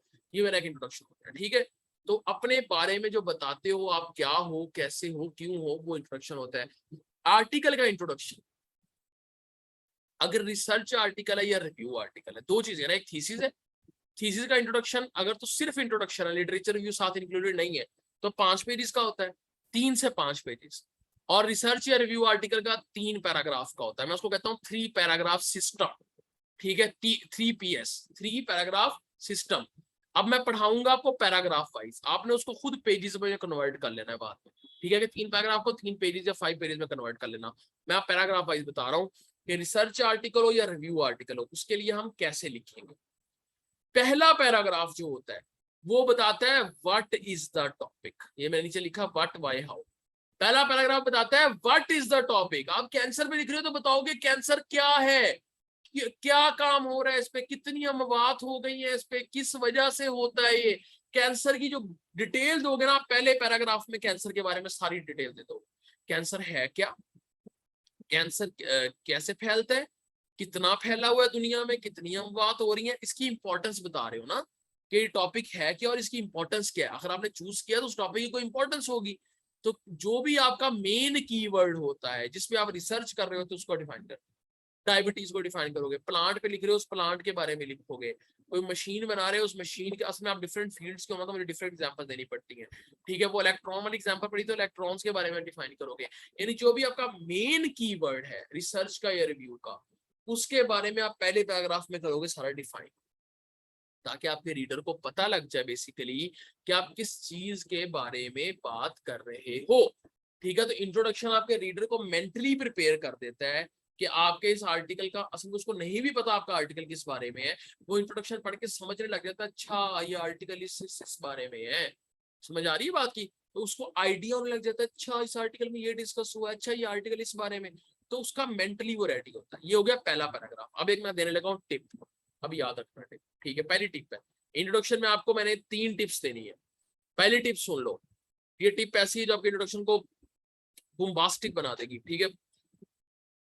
पहली टिप ये है कि जो आपके टाइटल के अंदर यूज होने वाले वर्ड्स हैं, आपने उन वर्ड्स को रिपीट करना है इंट्रोडक्शन में। आपके टाइटल में अगर लफ्ज लिखा हुआ है ना इरिथ्रोसाइट्स, इरिथ्रोसाइट्स कहते हैं रेड ब्लड सेल्स को, जो आपका खून लाल कलर का होता है ना उन सेल्स की वजह से होता है इरिथ्रोसाइट्स। अब देखो 2 नाम है, रेड ब्लड सेल भी इसको कहते हैं, एरिथ्रोसाइट भी कहते हैं। अगर आपने टाइटल में इरिथ्रोसाइट्स लिखा है तो आप पहले पैराग्राफ में भी वर्ड हर जगह इरिथ्रोसाइट यूज करोगे, आप रेड ब्लड सेल नहीं यूज करोगे। अगर आपने टाइटल में रेड ब्लड सेल लिखा है, आरबीसीज जिसको कहते हैं, तो आप इंट्रोडक्शन के अंदर भी रेड ब्लड सेल ही लिखोगे, आप इरिथ्रोसाइट नहीं लिखोगे। तो सिमिलर कीवर्ड्स जो आपके टाइटल में हैं आप उनको पहले पैराग्राफ में यूज करोगे। क्यों करना है? SEO, सर्च इंजन ऑप्टिमाइजेशन, ठीक है। हम इसको पढ़ा नहीं सकते, ये पूरे अलग टॉपिक है सर, मैं क्योंकि मैं करता रहा हूँ SEO इसलिए बता रहा हूँ। इससे आपको फायदा होगा, इससे आपका आर्टिकल कंपैरेटिवली बाकी सिमिलर आर्टिकल से ज्यादा पहले नजर आएगा, आपको ज्यादा पहले गूगल स्कॉलर पे दिखेगा। कोई सर्च करेगा तो उसको पहले आपका आर्टिकल नजर आएगा कंपैरेटिवली बाकी से, अगर आप ये टिप्स पे अमल करते हो। पहली टिप्स क्या है? पहला पैराग्राफ बता दिया मैंने, उसमें ये सारा कुछ बताना है, टॉपिक के बारे में डिफाइन करना, टॉपिक है क्या, क्यों है, उसकी इंपॉर्टेंस क्या है, सारा पैराग्राफ बता के, और जो वर्ड्स अंदर यूज करने टाइटल से 2-3 दफा जो टाइटल वाले वर्ड्स है ना वो घुमा फिरा के अंदर आपने लिखने हैं, जो मेन कीवर्ड्स हैं आपके। ये इन ऑन ऑफ की बात नहीं कर रहा, जो आपका मेन टाइटल, जैसे रोल ऑफ विटामिन डी इन कोविड-19 है तो टाइटल के मेन टॉपिक क्या, कोविड-19 और विटामिन डी, तो आपने इनको यूज करना है। विटामिन डी का फुल फॉर्म नहीं लिखने बैठ जाना, ठीक है, इस तरह से। दूसरा पैराग्राफ, दूसरे पैराग्राफ में हमने लिखना है रिलेटेड रिसर्चेस, कि आपका जो भी टॉपिक है उस टॉपिक की तरह की सिमिलर या कंट्राडिक्टरी रिसर्चेस जो हो रही है, मतलब आप यहाँ काम कर रहे हो, आपके अलावा क्या कोई काम नहीं कर रहा होगा उस तरह के टॉपिक पे। हाँ एग्जैक्ट वाली चीज पे, जैसे मेरा एग्जैक्ट कैंसर पे मेरे वाले पे तो नहीं काम हो रहा था, लेकिन और कैंसर पे तो काम हो रहा था ना उसी चीज का, उसी धागे का। तो वो जो भी आपसे आपकी रिसर्चेस की तरह की सिमिलर रिसर्चेस हो रही है, कैसे मिलेंगी? आपका टाइटल के जो कीवर्ड्स है वो डालो, वहां पे सिमिलर रिसर्चेस आ जाएंगी गूगल स्कॉलर पे, कि और लोगों ने उसमें कैसे कैसे काम किया है। आपने बताना है कि रिसेंटली ये बात याद रखो, ये जो आप चीजें आर्टिकल से ले रहे, मैं आपको ना एक लेक्चर दूंगा, प्रैक्टिकली लेक्चर होगा वो, प्रैक्टिकल लेक्चर, उसमें मैं लिख कर दिखा रहा हूँ कि ऐसे लिखा जाता है। So don't worry about it, ये सिर्फ थ्योरेटिकल नहीं होने वाला। अगर आप सोच रहे हो कि आप बस स्लाइड पढ़ के मैं कहूंगा टाटा बाय बाय, फिक्र ना करो आप लोग, मैं आपको लेक्चर शेयर करूंगा। उस लेक्चर के अंदर ये जितना कुछ मैं पढ़ा रहा हूँ ना आपको, जो कल तक हमने पढ़ना है, एक आज का लेक्चर और एक कल का लेक्चर, वो प्रैक्टिकली सब कुछ करके भी उस लेक्चर में दिखाया हुआ है मैंने। इवन प्लेजरिज्म कैसे रिमूव करते हैं, इंट्रोडक्शन स्टार्ट कैसे करते हैं, रेफरेंसेस कैसे देने हैं, सारा कुछ प्रैक्टिकली भी है। लेकिन पहले मैं आपको सारा कुछ पढ़ाना चाहता हूँ ताकि आप गो थ्रू हो जाओ। जब आप उस लेक्चर को देखोगे ना, जिसके माइंड में जो कंफ्यूजन है इंशाल्लाह वो सारी कंफ्यूजन आपकी दूर हो जाए। मैं कहता हूँ ये सारी क्लासेस एक तरफ है, वो अकेला एक लेक्चर एक तरफ है, लेकिन उस एक लेक्चर को समझने के लिए पहले आपको ये सारी क्लासेस समझनी पड़ेंगी, ठीक है, इसलिए गौर से सुनो। तो आपको प्रैक्टिकली भी करके दिखाएंगे, डोंट वरी। बाकी जो इंटर्नशिप के अंदर बच्चे आएंगे इंशाल्लाह उनको और डिटेल में प्रैक्टिकल होता है उनका। खैर, तो बेसिकली पहला पैराग्राफ हो गया खत्म। दूसरे में हमने रिलेटेड रिसर्चेस लिखनी स्टार्ट करनी है कि इस टॉपिक से रिलेटेड क्या क्या काम हो रहा है दुनिया में और कैसे कैसे, उसकी डिटेल में नहीं जाना कि उनके रिजल्ट्स क्या आ रहे हैं, अच्छे आ रहे हैं, नहीं, बस काम क्या हो रहा है इससे रिलेटेड, ठीक है, दूसरे मुल्कों में, दूसरे कंट्रीज में, ताकि आपके रीडर को आइडिया हो जाए कि बाकी जगह पे इससे रिलेटेड किस तरह का काम, ठीक है। या दूसरे पैराग्राफ में अगर आपके दो कीवर्ड्स हैं, जैसे पहला कीवर्ड कोविड-19, दूसरा विटामिन डी, तो आप विटामिन डी के बारे में भी लिख सकते हो। जैसे आपने पहले पैराग्राफ में लिखा, अगर आप रिसर्च आर्टिकल लिख रहे हो तो दूसरे में क्या आएंगे, रिलेटेड रिसर्चेस। अगर आप रिव्यू आर्टिकल लिख रहे हो, पहले पैराग्राफ में आएगा कोविड-19 क्या है, दूसरे में आएगा विटामिन डी क्या है, और फिर विटामिन डी को लिंक करोगे कोविड-19 से कि विटामिन डी का कोविड-19 से क्या रोल है, उसके ऊपर रिलेटेड रिसर्चेस लिखोगे कि विटामिन डी का रोल फलां फलां फलां जगह कोविड-19 से चेक किया जा रहा है, इस तरह से चेक किया जा रहा है, ये रोल वो प्ले करता है, ठीक है। 2-3 रिसर्चेस को साइड कर दोगे आप, ठीक है, लिंक करोगे अपने कीवर्ड्स, पहले एक मेन कीवर्ड, फिर सेकंड कीवर्ड, फिर सेकंड कीवर्ड को उसी पैराग्राफ में लिंक करोगे पहले कीवर्ड से कि किस तरह से रिसर्चेस हो रही हैं। तीसरा, अच्छा दूसरा पैराग्राफ हो गया। तीसरे पैराग्राफ के लिए 2 टिप्स हैं, 2। तीसरा पैराग्राफ आप स्टार्ट करोगे, आपके कंट्री में इस टॉपिक से रिलेटेड क्या काम, आपके कंट्री में पहले क्या उसका आंसर नहीं हुआ, किसी और पे हुआ होगा, क्या हुआ भी है कि नहीं, कंट्री में नहीं हुआ तो आपके कंट्री कॉन्टिनेंट में हुआ है कि नहीं, तो उस हवाले से आप लिखो। कैसे सर्च करेंगे, कीवर्ड्स लिखो, आगे अपने कंट्री का नाम लिखो, अगर आप टर्की बैठे हो टर्की का लिख दो, पाकिस्तान बैठे हो पाकिस्तान का लिख दो, आपके सामने आ जाएगा उस टॉपिक पे पाकिस्तान में वो काम हुआ है कि नहीं। वरना मैं आपको सर्चिंग टेक्निक सिखाऊंगा ना, उसमें सिखाऊंगा ये सारी चीजें जाके, तो बेसिकली आपको पता लग जाएगा कि काम हुआ है कि नहीं हुआ। तो अगर हुआ है तो उसको साइड कर दो कि फलां ऐसे, फॉर एग्जांपल मैंने साइड कर दिया था कि पाकिस्तानी पॉपुलेशन में ये कैंसर इतने % है और इतने % है, फीमेल में इतने % और मैन में इतने %, ठीक है, तो पाकिस्तान की साइटेशन आ गई।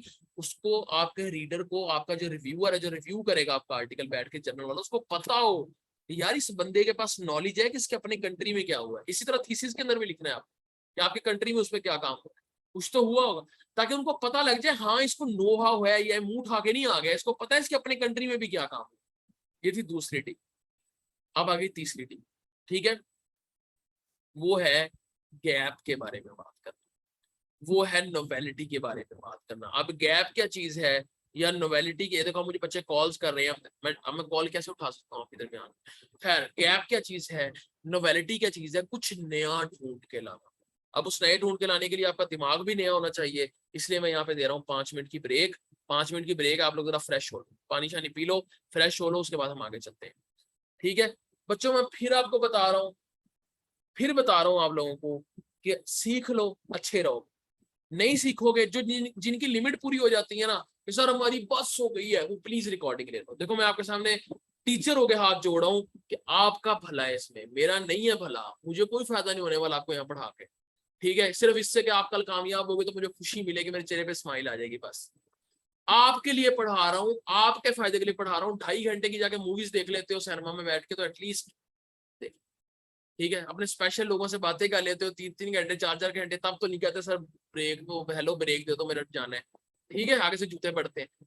तो एटलीस्ट समझा करो, आपकी भलाई के लिए पढ़ा रहा हूँ, मेरा कोई फायदा नहीं। 5 मिनट की ब्रेक है, नहीं 5 मिनट की ब्रेक है, 5 मिनट की ब्रेक है, पानी शानी पियो, जिनका फ्लो जा रहा है उनका मैं फ्लो बनवा देता हूँ, फिक्र ना करो, फ्लो आपका मैं बनाता हूँ, ठीक है।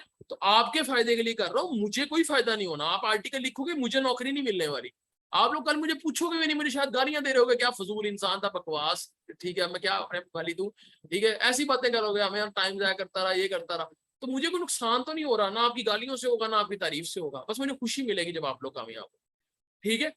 छोटी सी स्टोरी सुना देता हूँ तब तक, जिन्होंने पानी शानी पीना जाके पिया है, कोई आना जाना चाहता है कहीं, तो वो आ जाके आ जाए, ठीक है। खैर थोड़ा सा मूड अच्छा होना चाहिए, ठीक है। स्टोरी ये है कि आपको फायदे के लिए स्टोरी सुना रहा हूँ, सुनो। पिकासो का पता है ना सबको, पेंटर था कि नहीं पता, पता हो। उसके पास वो सड़क पे खड़ा था, एक बूढ़ी औरत ने देखा, बूढ़ी औरत ने कहा यार ये तो पिकासो लग रहा है मुझे। उसने कहा मैं इसके पास जाती हूँ, गई, कहती तुम पिकासो हो, पिकासो कहता हाँ मैं पिकासो हूँ। अच्छा मेरे एक्सप्रेशन ना देखा करो, मैं एक्टिंग करता रहा हूँ तो मेरे एक्सप्रेशन नहीं कराते हैं। तो उसने कहा पिकासो, उसने कहा हाँ मैं पिकासो हूँ। उसने कहा तुम तो बड़े फेमस पेंटर हो। उसने कहा हाँ हूँ। उसने कहा अच्छा मेरे लिए पेंटिंग बनाओगे। पिकासो ने कहा अम्मा मैंने तुम्हारे लिए पेंटिंग बना दी ना तो वो $5 लाख की बिकेगी। अम्मा कहती क्या मजाक कर रहे हो, पागल हो, पेंटिंग बना के $5 लाख। उसने कहा अम्मा रुको, उसने अपना कैनवस निकाला, पेंटिंग बनानी स्टार्ट की, अम्मा को पेंटिंग बना के दी, नीचे उसने अपने साइन कर दिए पिकासो। उसने कहा अम्मा जी जहां भी जाके बेचोगी ना $5 लाख से तो कम की नहीं मिलेगी, ठीक है, कम की नहीं बिकेगी। अम्मा ने कहा पागल हो गया है, अभी इसने 15 मिनट लगाए हैं। खैर अम्मा गई बूढ़ी एक दुकान, उसने कहा चेक तो करूं। उसने कहा जी पिकासो की पेंटिंग है। उन्होंने चेक किया, वेरीफाई किया, पता लगा वाकई पिकासो की पेंटिंग है। उसने कहा अम्मा जी कितने लोगी? अम्मा ने कहा खैर ये कौन सा देने वाले हैं? मैंने कहा मैं 10 मांग लेती हूँ। कहती $10 लाख। कहते हैं अम्मा जी कम मांगे हैं। उन्होंने अम्मा को पकड़ा दिया $10 लाख। अम्मा परेशान, यार ये क्या सीन है, उसने 15 मिनट लगाए हैं, $10 लाख की पेंटिंग बनाकर पकड़ा दी है, ये चक्कर क्या है? अम्मा 2 साल लगी रही, अमीर हो गई, घर बना लिया, अम्मा याशियां करती रही।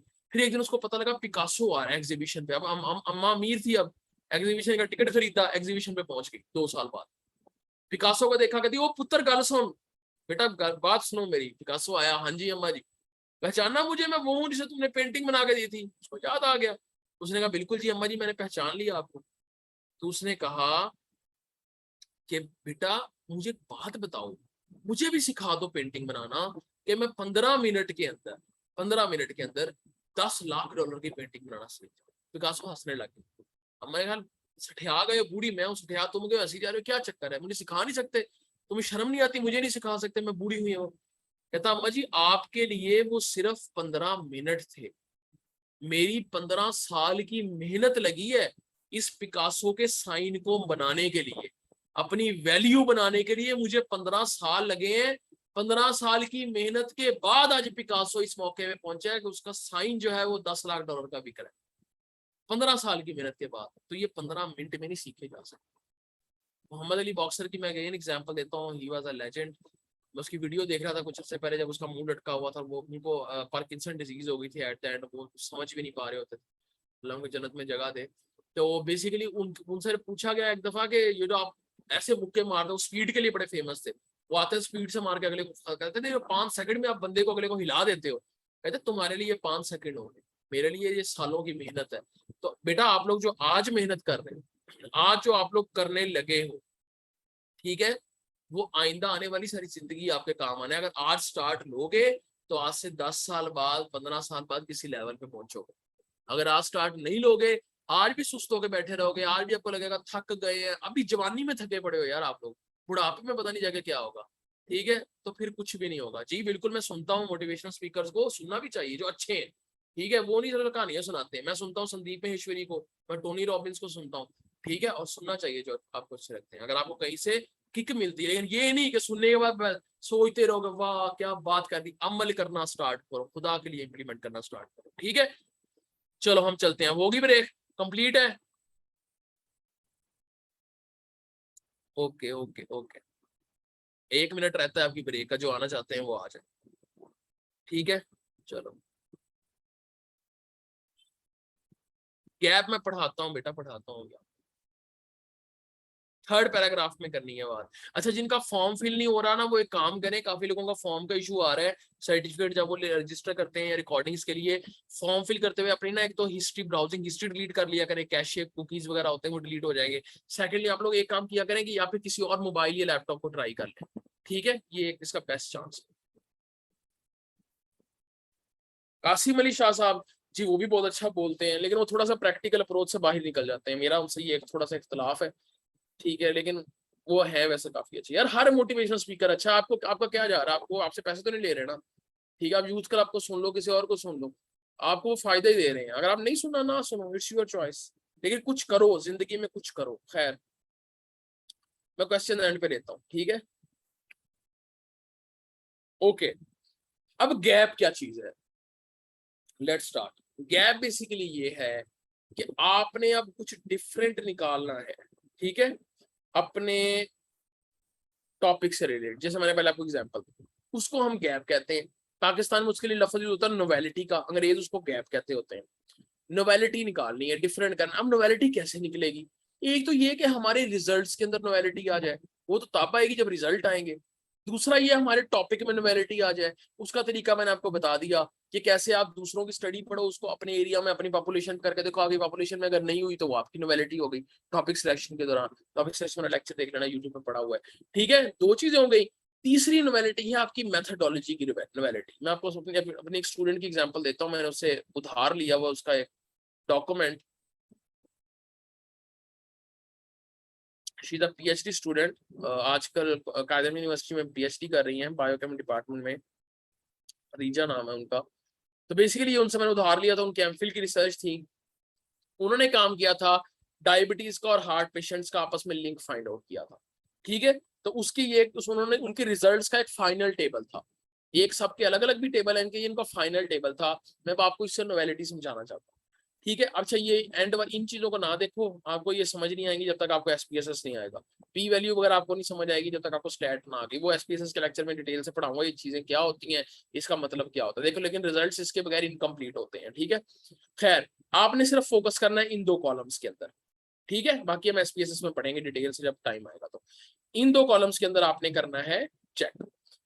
अब गौर से देखो कि यहाँ पर उसने ना कुछ कैटेगरीज बनाई है, वो जेंडर वाइज चेक कर रही है कि दिल हार्ट के पेशेंट्स और डायबिटीज में क्या लिंक है, वो एज वाइज चेक कर रही है, वो डायबिटीज का ट्रीटमेंट गोली खा के होता है, वो ऑरल है या फिर इंसुलिन इंजेक्शन लगा के होता है, वो हाइपरटेंशन देख रही है, ब्लड प्रेशर के मरीज हैं कि नहीं, वो करंट स्मोकिंग या स्मोकिंग करते हैं उसका कोई इफेक्ट है कि नहीं, वो ये सारा कुछ देख रही है, ठीक है, इसको इंटरलिंक कर रही है। अब मैं आपसे कहता हूँ कि किसी ने रिसर्च की सिर्फ जेंडर बेस, किसी ने जेंडर एज और ट्रीटमेंट बेस, किसी ने स्मोकिंग ट्रीटमेंट और एज वाइज, उसने क्या किया, उसने 5-6 पैरामीटर उठा के उन सब पे रिसर्च कर डाली, सब पैरामीटर्स के बाद। देखो सैंपल तो वही है, बंदा तो वही है, आप जिससे सैंपल ले रहे हो ब्लड सैंपल, उससे आप एज पूछ रहे हो तो जेंडर भी पूछ रहे हो, जेंडर पूछ रहे हो, ये भी पूछ रहे हो दवाई कौन सी खाता है, ये भी पूछ लो बॉडी में पेन होता है कि नहीं, ये पूछ लो ब्लड प्रेशर का मरीज है कि नहीं, ये भी पूछ लो स्मोकिंग करता है कि नहीं, ये पूछ लो शादियां कितनी है आपकी, बच्चे कितने आपके। इन्फॉर्मेशन है ना जितनी ज्यादा लेते जाओ, लेकिन वो जो आप कैटेगरी उससे ले रहे हो वो रिलेट भी करनी चाहिए। फॉर एग्जाम्पल क्या आप यहाँ पर हम ये नहीं कर सकते थे कि फीमेल मैरिड और अनमैरिड की भी कैटेगरी बना दें? हम बिल्कुल बना सकते हैं कि मैरिड वुमेन जो होती है उनके अंदर एक जब प्रेगनेंसी होती है, जो फीमेल्स, अगर यहाँ पे डॉक्टर उनको पता होगा, जेस्टेशनल डायबिटीज एक होती है जो मैरिड वुमेन प्रेग्नेंट वुमेन को होती है, तो हम उसको भी चेक कर सकते थे कि उसकी रेशियो क्या है इसके अंदर। हम डायबिटीज और हार्ट का हमारे लाइफस्टाइल से बहुत गहरा ताल्लुक है, हम डाइट का भी यहाँ पे कैटेगरी ले सकते थे कि डाइट उनकी कैसी है, फास्ट फूड ओरिएंटेड है या फल और सब्जियां ओरिएंटेड है। हम ये भी पूछ सकते थे कि वो जो वॉक करते हैं डेली या नहीं करते, क्या उनका सेडेंटरी लाइफस्टाइल है, बैठे रहने वाला है, बैंकर हैं, टीचर हैं, या उनका कोई फार्मर है, चलने फिरने वाला काम है, पुलिस ऑफिसर है, चलने फिरने वाला काम है, उनका लाइफस्टाइल किस तरह का है। तो ये वो चीजें हैं जो हम उसको भी इंक्लूड कर देंगे। फिर वो अर्बन एरिया में रहते हैं या रूरल एरिया में रहते हैं, इसका भी डायबिटीज पे और हार्ट पे अफेक्ट हो सकता है। तो हम इस तरह के जो रिलेटिव पैरामीटर्स हैं, अगर मैं उनको यहाँ पर ऐड कर दूं और मैं दोबारा से रिसर्च करूं, तो मेरी मेथोडोलॉजी में क्या आ गया, नोवेलिटी आ गई। 3 तरीके नोवेलिटी के बताएंगे, एक आपके टॉपिक की नोवेलिटी पहले बता दी, फिर आपकी मेथोडोलॉजी की नोवेलिटी वो मैंने बता दी, तीसरी आपकी रिजल्ट्स की नोवेलिटी है, वो ऑटोमेटिकली जब आपके रिजल्ट्स आते हैं तब निकल के आती है, तो वो तब आपको पता लग जाएगी। ठीक है, अब समझ आ गई थोड़ी सी कि गैप फाइंड कैसे करते हैं और गैप फाइंड का क्या तरीका होता है। पल्ले पड़ रही है कोई चीज, यस और नो करके बताओ मुझे।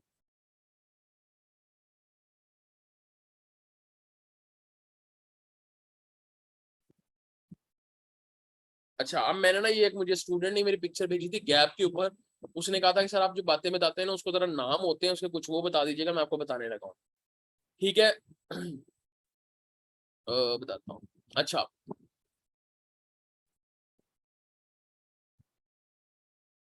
एक होता है एविडेंस गैप। एविडेंस क्या गैप होता है कि पहले किसी टॉपिक पे काम हो रहा था, आप कहते उन्होंने एक चीज प्रूव की हुई थी, आपके रिजल्ट्स उससे डिफरेंट आ गए, तो वो आपका एविडेंस गैप कहलाता है। फिर होता है नॉलेज गैप, कि किसी चीज पे पहले रिसर्च हुई ही नहीं थी, जो मैंने आपको टॉपिक से लग करके बताया कि आपकी पॉपुलेशन पे उसमें रिसर्च नहीं हुई हुई, उसको कहेंगे नॉलेज गैप। ठीक है।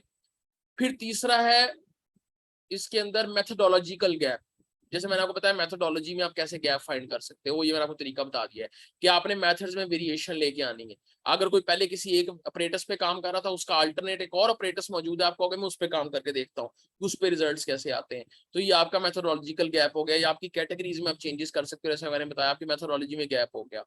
ठीक है। उसके बाद फिर है कि थियोरेटिकल गैप। थियोरेटिकल गैप ये है कि आप आर्टिकल्स को रीड करते हो, जब लिटरेचर स्टडी कर रहे हो रिसर्च से पहले या रिव्यू से पहले, आपको पता लगता है यार इसमें ना यहाँ थ्योरी में ही कई मसला है। आधे लोग कह रहे हैं कि आधे लोग कह रहे हैं कि रिजल्ट्स जो है ना वो इस तरह से आ रहे हैं, एक्स रिजल्ट्स आ रहे हैं, आधे लोग कह रहे हैं वाई रिजल्ट्स आ रहे हैं। इसका मतलब कॉन्ट्राडिक्शन है। तो थ्योरी में कहीं ना कहीं मसला है, कोई इशू है इनके अंदर। फिर आप फाइंड करते हो कि उनका किसका सैंपल साइज ज्यादा अच्छा था, किसकी मेथोडोलॉजी ज्यादा पर्टिनेंट थी, ज्यादा अच्छी थी, ठीक है, जिसके रिजल्ट ज्यादा अच्छे आ रहे हैं तो आप कहोगे हाँ इसके रिजल्ट अच्छे, मतलब यहाँ पर इनकी रिजल्ट बेटर है दूसरों से। फिर आप जो मतलब कुछ प्लस पॉइंट्स होंगे एक्स ग्रुप के जो सही होंगे, कुछ प्रोज होते हैं कुछ कॉन्स होते हैं।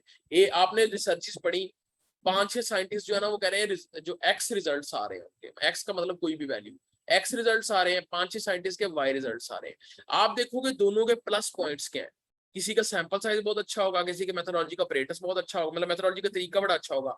आप उन सबके प्लस पॉइंट्स को मर्ज कर लोगे, उनके जो नेगेटिव पॉइंट्स हैं उनको माइनस कर दोगे कि यार इसका सैंपल कम है, मैं सैंपल कम लूंगा, मैं ज्यादा ही लूंगा, इसने ये मेथोडोलॉजी यूज की लेकिन ये वीक लग रही है, मैं हाईएस्ट वाली मेथोडोलॉजी यूज करूंगा। तो सबके प्लस पॉइंट्स को जमा करो, अपना एक बना लो। मैं मिसाल देता हूँ, अगर आपको आज कहा जाए कि आप एक गेम खेल रहे हो, आपने रियल लाइफ में एक बैट्समैन तैयार करना है, आप बताओ उसमें क्या कैरेक्टरिस्टिक्स हो। आप कहोगे जी वो जो कवर ड्राइव बाबर आजम की तरह मारता हो, हुक वो इंजमामुल हक की तरह या तेंदुलकर की तरह मारता हो, ठीक है, अगर वो बॉलर है तो शुएब अख्तर वाली स्पीड हो, वसीम अकरम वाली उसकी स्विंग हो। आप उसको कस्टमाइज कर रहे हो, कस्टमाइज कर रहे हो ना एक प्लेयर को, तो उसमें सब अच्छी चीजें डाल रहे हो, ये जब ये निकल के आएगा तो ये बेस्ट एक क्रिकेटर बन के आएगा। ठीक है, कस्टमाइज करो। या आपके घर में बिरयानी बनती है तो अम्मी जो है ना वो जब चावल बॉयल करती हैं बड़े अच्छे करती हैं, खाला चिकन बड़ा अच्छा बनाती है, तो आप खाला से चिकन बनवा लोगे, अम्मी से चावल बॉयल करा, जो जो जो चीज अच्छी करता है वो करवा के और फिर उसको मिक्स करके बिरयानी बना दो। इसी तरह से आप जब रीड करते हो तो आपने ये देखते जाना है कि अच्छा किसके काम में क्या पॉजिटिव चीज है, किसके काम में क्या प्रोज है क्या कॉन्स है इस आर्टिकल के। तो प्रोज लेते जाने हैं, कॉन्स निकालते जाने हैं, ठीक है, ये बड़ा इंपॉर्टेंट। और रिव्यू में तो हम इनको ही सेस करते हैं, आपस में कंपैरिजन करते हैं। तो ये होता है ओवर गैप निकालना। अच्छा गैप जो है ना आपका यहाँ बैठे बैठे नहीं निकलने वाला, ये भी बता दो, ठीक है। आधे लोग कहेंगे सर हमें समझ नहीं आई गैप, गैप तब निकलेगा जब आप पढ़ना स्टार्ट करोगे। अपने टॉपिक पे जितना पढ़ना स्टार्ट करोगे उतना आपको आइडिया होता जाएगा कि आपके टॉपिक में ये खामी है ये खूबी है, ठीक है, समझ आ गई। अल्लाह के बंदो आज 8:30 बजे क्लास स्टार्ट हुई है, अभी तो 10 नहीं बजे, 1.5 घंटा नहीं हुआ, आप लोगों की बस हुई है, ठीक है, समझ आ गई। यस और नो, जल्दी से यस और नो। संदीप सर कहते हैं यस और नो, जल्दी से बताओ। नॉलेज गैप बता तो रहा हूँ, एक टॉपिक उसमें काम ही नहीं हुआ वो उस तरह से, उस जैसे मेरे कैंसर पे काम नहीं हुआ हुआ था, ठीक है, तो वो नॉलेज गैप आ गया, ठीक है, समझ आ गई। यस और नो। पॉपुलेशन गैप भी एक होता है, मुझे याद आ गया। पॉपुलेशन गैप ये होता है कि पहले किसी ने काम किया, उसने 100 सैंपल्स लिए हैं, आप कहते हो यार 100 सैंपल्स बहुत कम है, 500 या 1000 होने चाहिए थे, तो मैं 500 या 1000 पे काम करूंगा, ये आपका पॉपुलेशन गैप है। ये लिखना नहीं होता आपने कहीं, इसको पॉपुलेशन गैप कहते हैं, इसको फलां गैप कहते हैं, ये आपने लिखना नहीं होता कहीं, ठीक है, ये सिर्फ आपने डिफाइन करना है। इस आर्टिकल पे इस तरह से काम नहीं हुआ हुआ, मैं पहला बंदा हूं जो इस काम इस तरह से कर रहा हूँ, इस टॉपिक पे काम इस तरह से कर रहा हूँ, ठीक है, ओके है, क्लियर है। ये टाइप्स बताई हैं लेकिन ये टाइप्स वही है, इंटरलिंक्ड भी है आपस में। नोवेलिटी रिपीट करते हैं, वाह जैसे माशाल्लाह बड़ा अच्छा क्वेश्चन। आपका नोवेलिटी होता है कुछ भी डिफरेंट, पहले काम हो चुका है लेकिन आप उससे कुछ डिफरेंट, आपके घर में बिरयानी बन रही है, आप कहते मैं पुलाव बनाऊं, है वो भी चावल गोश्त लेकिन वो एक नई फॉर्म है, ठीक है, आप कहोगे मैं उसमें आलू डाल दूंगी वो कराची बिरयानी बन जाएगी, एक डिफरेंट फॉर्म है। आप कहोगे मैं उसमें जर्दा बना लूंगी, मीठे चावल कर दूंगी, मैं नमकीन नहीं बना रही, एक नई फॉर्म है। तो अपने टॉपिक को एक नई तरह से प्रेजेंट करना आपकी नोवेलिटी कहलाता है। वो आपके टॉपिक में भी हो सकती है, वो आपकी मेथोडोलॉजी में भी हो सकती है, वो आपके रिजल्ट्स में भी हो सकती है। क्लियर और नॉट, जल्दी से बताएं। पॉपुलेशन गैप होता है सैंपल साइज कम था, आप ज्यादा सैंपल पे रिसर्च कर लो, पॉपुलेशन गैप कर दिया आपने, ठीक है, जल्दी से जल्दी से जल्दी से।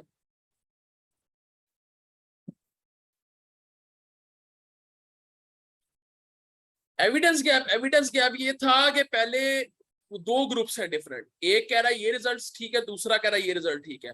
आप खुद रिसर्च करके प्रूव करोगे आपकी पॉपुलेशन में ये वाले ठीक कह रहे थे या ये वाले ठीक कह रहे थे, लेकिन आर्टिकल में दोनों साइड करोगे कि मेरे ये रिजल्ट्स आए हैं, मेरे से सिमिलर रिजल्ट्स इन लोगों के हैं और मेरे से डिफरेंट रिजल्ट्स इन लोगों के हैं, ठीक है, दोनों को आप साइड करके बताओगे। हो गया, क्लियर है, चलो good good good.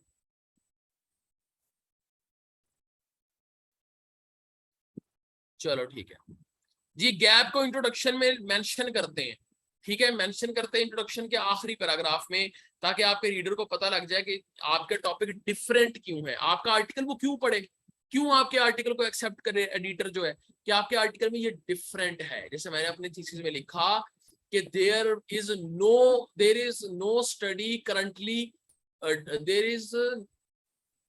there has been no study currently done on this following microRNA in this cancer.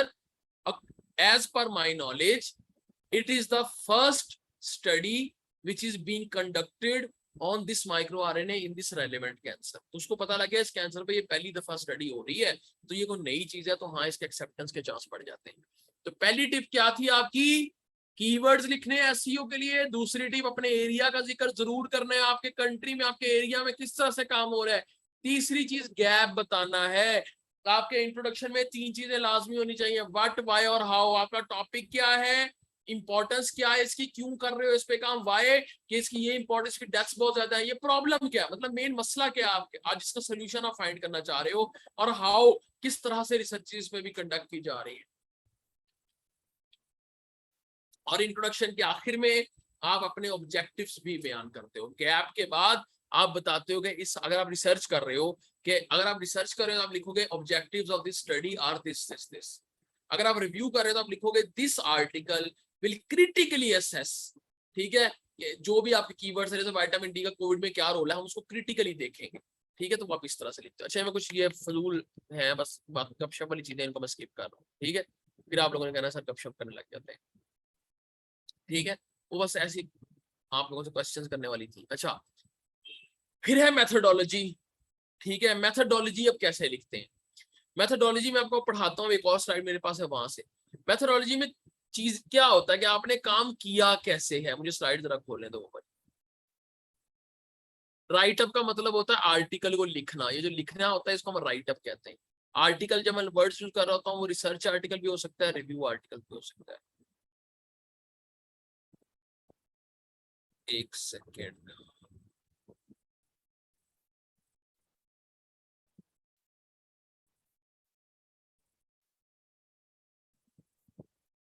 असल में मेथोडोलॉजी में कभी पढ़ाता नहीं होता इस कोर्स में, वो सिनॉप्सिस में पढ़ाता होता हूँ, लेकिन चलो मैं आपको पढ़ा देता हूँ।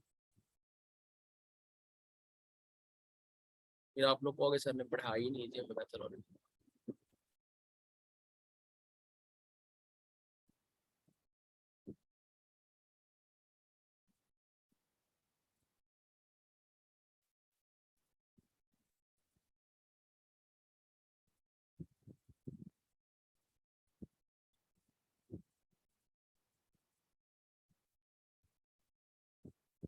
अच्छा, सिनॉप्सिस वाली अब मैं पहले अब देखो, आप एक बात क्लियर कर लो। इंट्रोडक्शन पढ़ लिया, एब्स्ट्रैक्ट पढ़ लिया, अब मैं आपको जो हेडिंग पढ़ाने जा रहा हूँ ना, ये सिनॉप्सिस की हेडिंग्स है। वैसे इसी यूट्यूब चैनल पे एक लेक्चर मेरा अपलोडेड है, उसमें मैंने ये बताई हुई है, तो मैं सिर्फ आपको एक लाइन में बताऊंगा, जिसने डिटेल में देखनी है। सिनॉप्सिस के ऊपर मेरा लेक्चर पढ़ा है इसी यूट्यूब चैनल पे डिटेल, और यही स्लाइड्स मैंने उसमें पढ़ाई है, तो आप उससे जाके देख लो, क्योंकि यहाँ अगेन मैं 1 घंटा लगाऊंगा, फायदा नहीं है। तो जो ऑलरेडी रिकॉर्डेड पढ़ा है आप आराम से जाके वहां से देख लेना, ठीक है। यूट्यूब पे अवेलेबल है इसी चैनल के ऊपर। अगेन मैंने इसलिए कहा था सब्सक्राइब कर लो, यहाँ पे बहुत सारे वेबिनार्स भी आने वाले हैं आपके लिए, बहुत सारे सेशंस आने वाले हैं फ्री ऑफ कॉस्ट। खैर, प्रॉब्लम स्टेटमेंट, प्रॉब्लम स्टेटमेंट हम ये सिनॉप्सिस में लिखते हैं। सिनॉप्सिस में पहले बता रहा हूँ, साइनॉप्सिस में सिर्फ रिसर्च प्रपोजल है, सिनॉप्सिस के लिए बता रहा हूँ कि आप इस टॉपिक पे रिसर्च क्यों कर रहे हो, मतलब क्या मेन प्रॉब्लम क्या है इस टॉपिक की, मेन मसला क्या है इस टॉपिक का, उसको प्रॉब्लम स्टेटमेंट कहते हैं। डिटेल में वो लेक्चर देख लेना। एम्स एंड ऑब्जेक्टिव्स, अचीव क्या करना चाहते हो। एम और ऑब्जेक्टिव में फर्क होता है। एम का मतलब होता है लॉन्गर गोल, कि कैंसर का इलाज ढूंढना है, ये एम है। ऑब्जेक्टिव क्या है, कैसे ढूंढ रहे हैं, ड्रग्स तैयार करके ढूंढना है, जो ऑलरेडी म्यूटेशंस हो रही है उनको कम करके ढूंढना है। मतलब जिन स्टेप्स की तरह से आपने उस एम तक पहुंचना है, वो आपके ऑब्जेक्टिव्स कहलाएंगे। फिर हाइपोथेसिस क्या है, इसका मैं डिफाइन कर चुका हूँ पिछले लेक्चर में, लेक्चर देख लेना। तो मफरूजा होता है कि जैसे पहले मलेरिया है तो मफरूजा बना के गंदे पानी से है, फिर उस पर एक्सपेरिमेंट हुआ, पता लगा नहीं। फिर हाइपोथेसिस आई कि मच्छर से होता है, फिर बना के हाँ बिल्कुल मच्छर से होता है। फिर मच्छर भी कौन सा, फीमेल मच्छर होता है उससे होता है। तो आहिस्ता आहिस्ता हाइपोथेसिस बनती जाती है कि अच्छा इस प्रॉब्लम की ये रीजन होगी, उस रीजन को हम हाइपोथेसिस कहते हैं। कोविड-19 की रीजन एक वायरस है, हाइपोथेसिस थी कि शायद ये वायरस अब इंसानों में आ गया, पहले तो जानवरों में था, फिर उसको चेक किया तो पता लगा हाँ वाकई वायरस इंसानों में फैलता जा रहा है, हाइपोथेसिस ट्रू साबित हुई। फिर लोगों ने कहा क्लोरोक्विन खाने से ये मर जाता है, क्लोरोक्विन एंटी वो होती है आपकी एंटी मलेरियल है, तो पता लगा नहीं ये गलत है। ट्रंप ने भी ट्वीट कर दी थी, पता लगा कि ये गलत है, ये हाइपोथेसिस गलत है, रॉन्ग प्रूव हो गई। तो हाइपोथेसिस बेसिकली इसको कहते हैं कि जो आपकी प्रॉब्लम है उसकी बेसिक रीजन क्या है, ठीक है।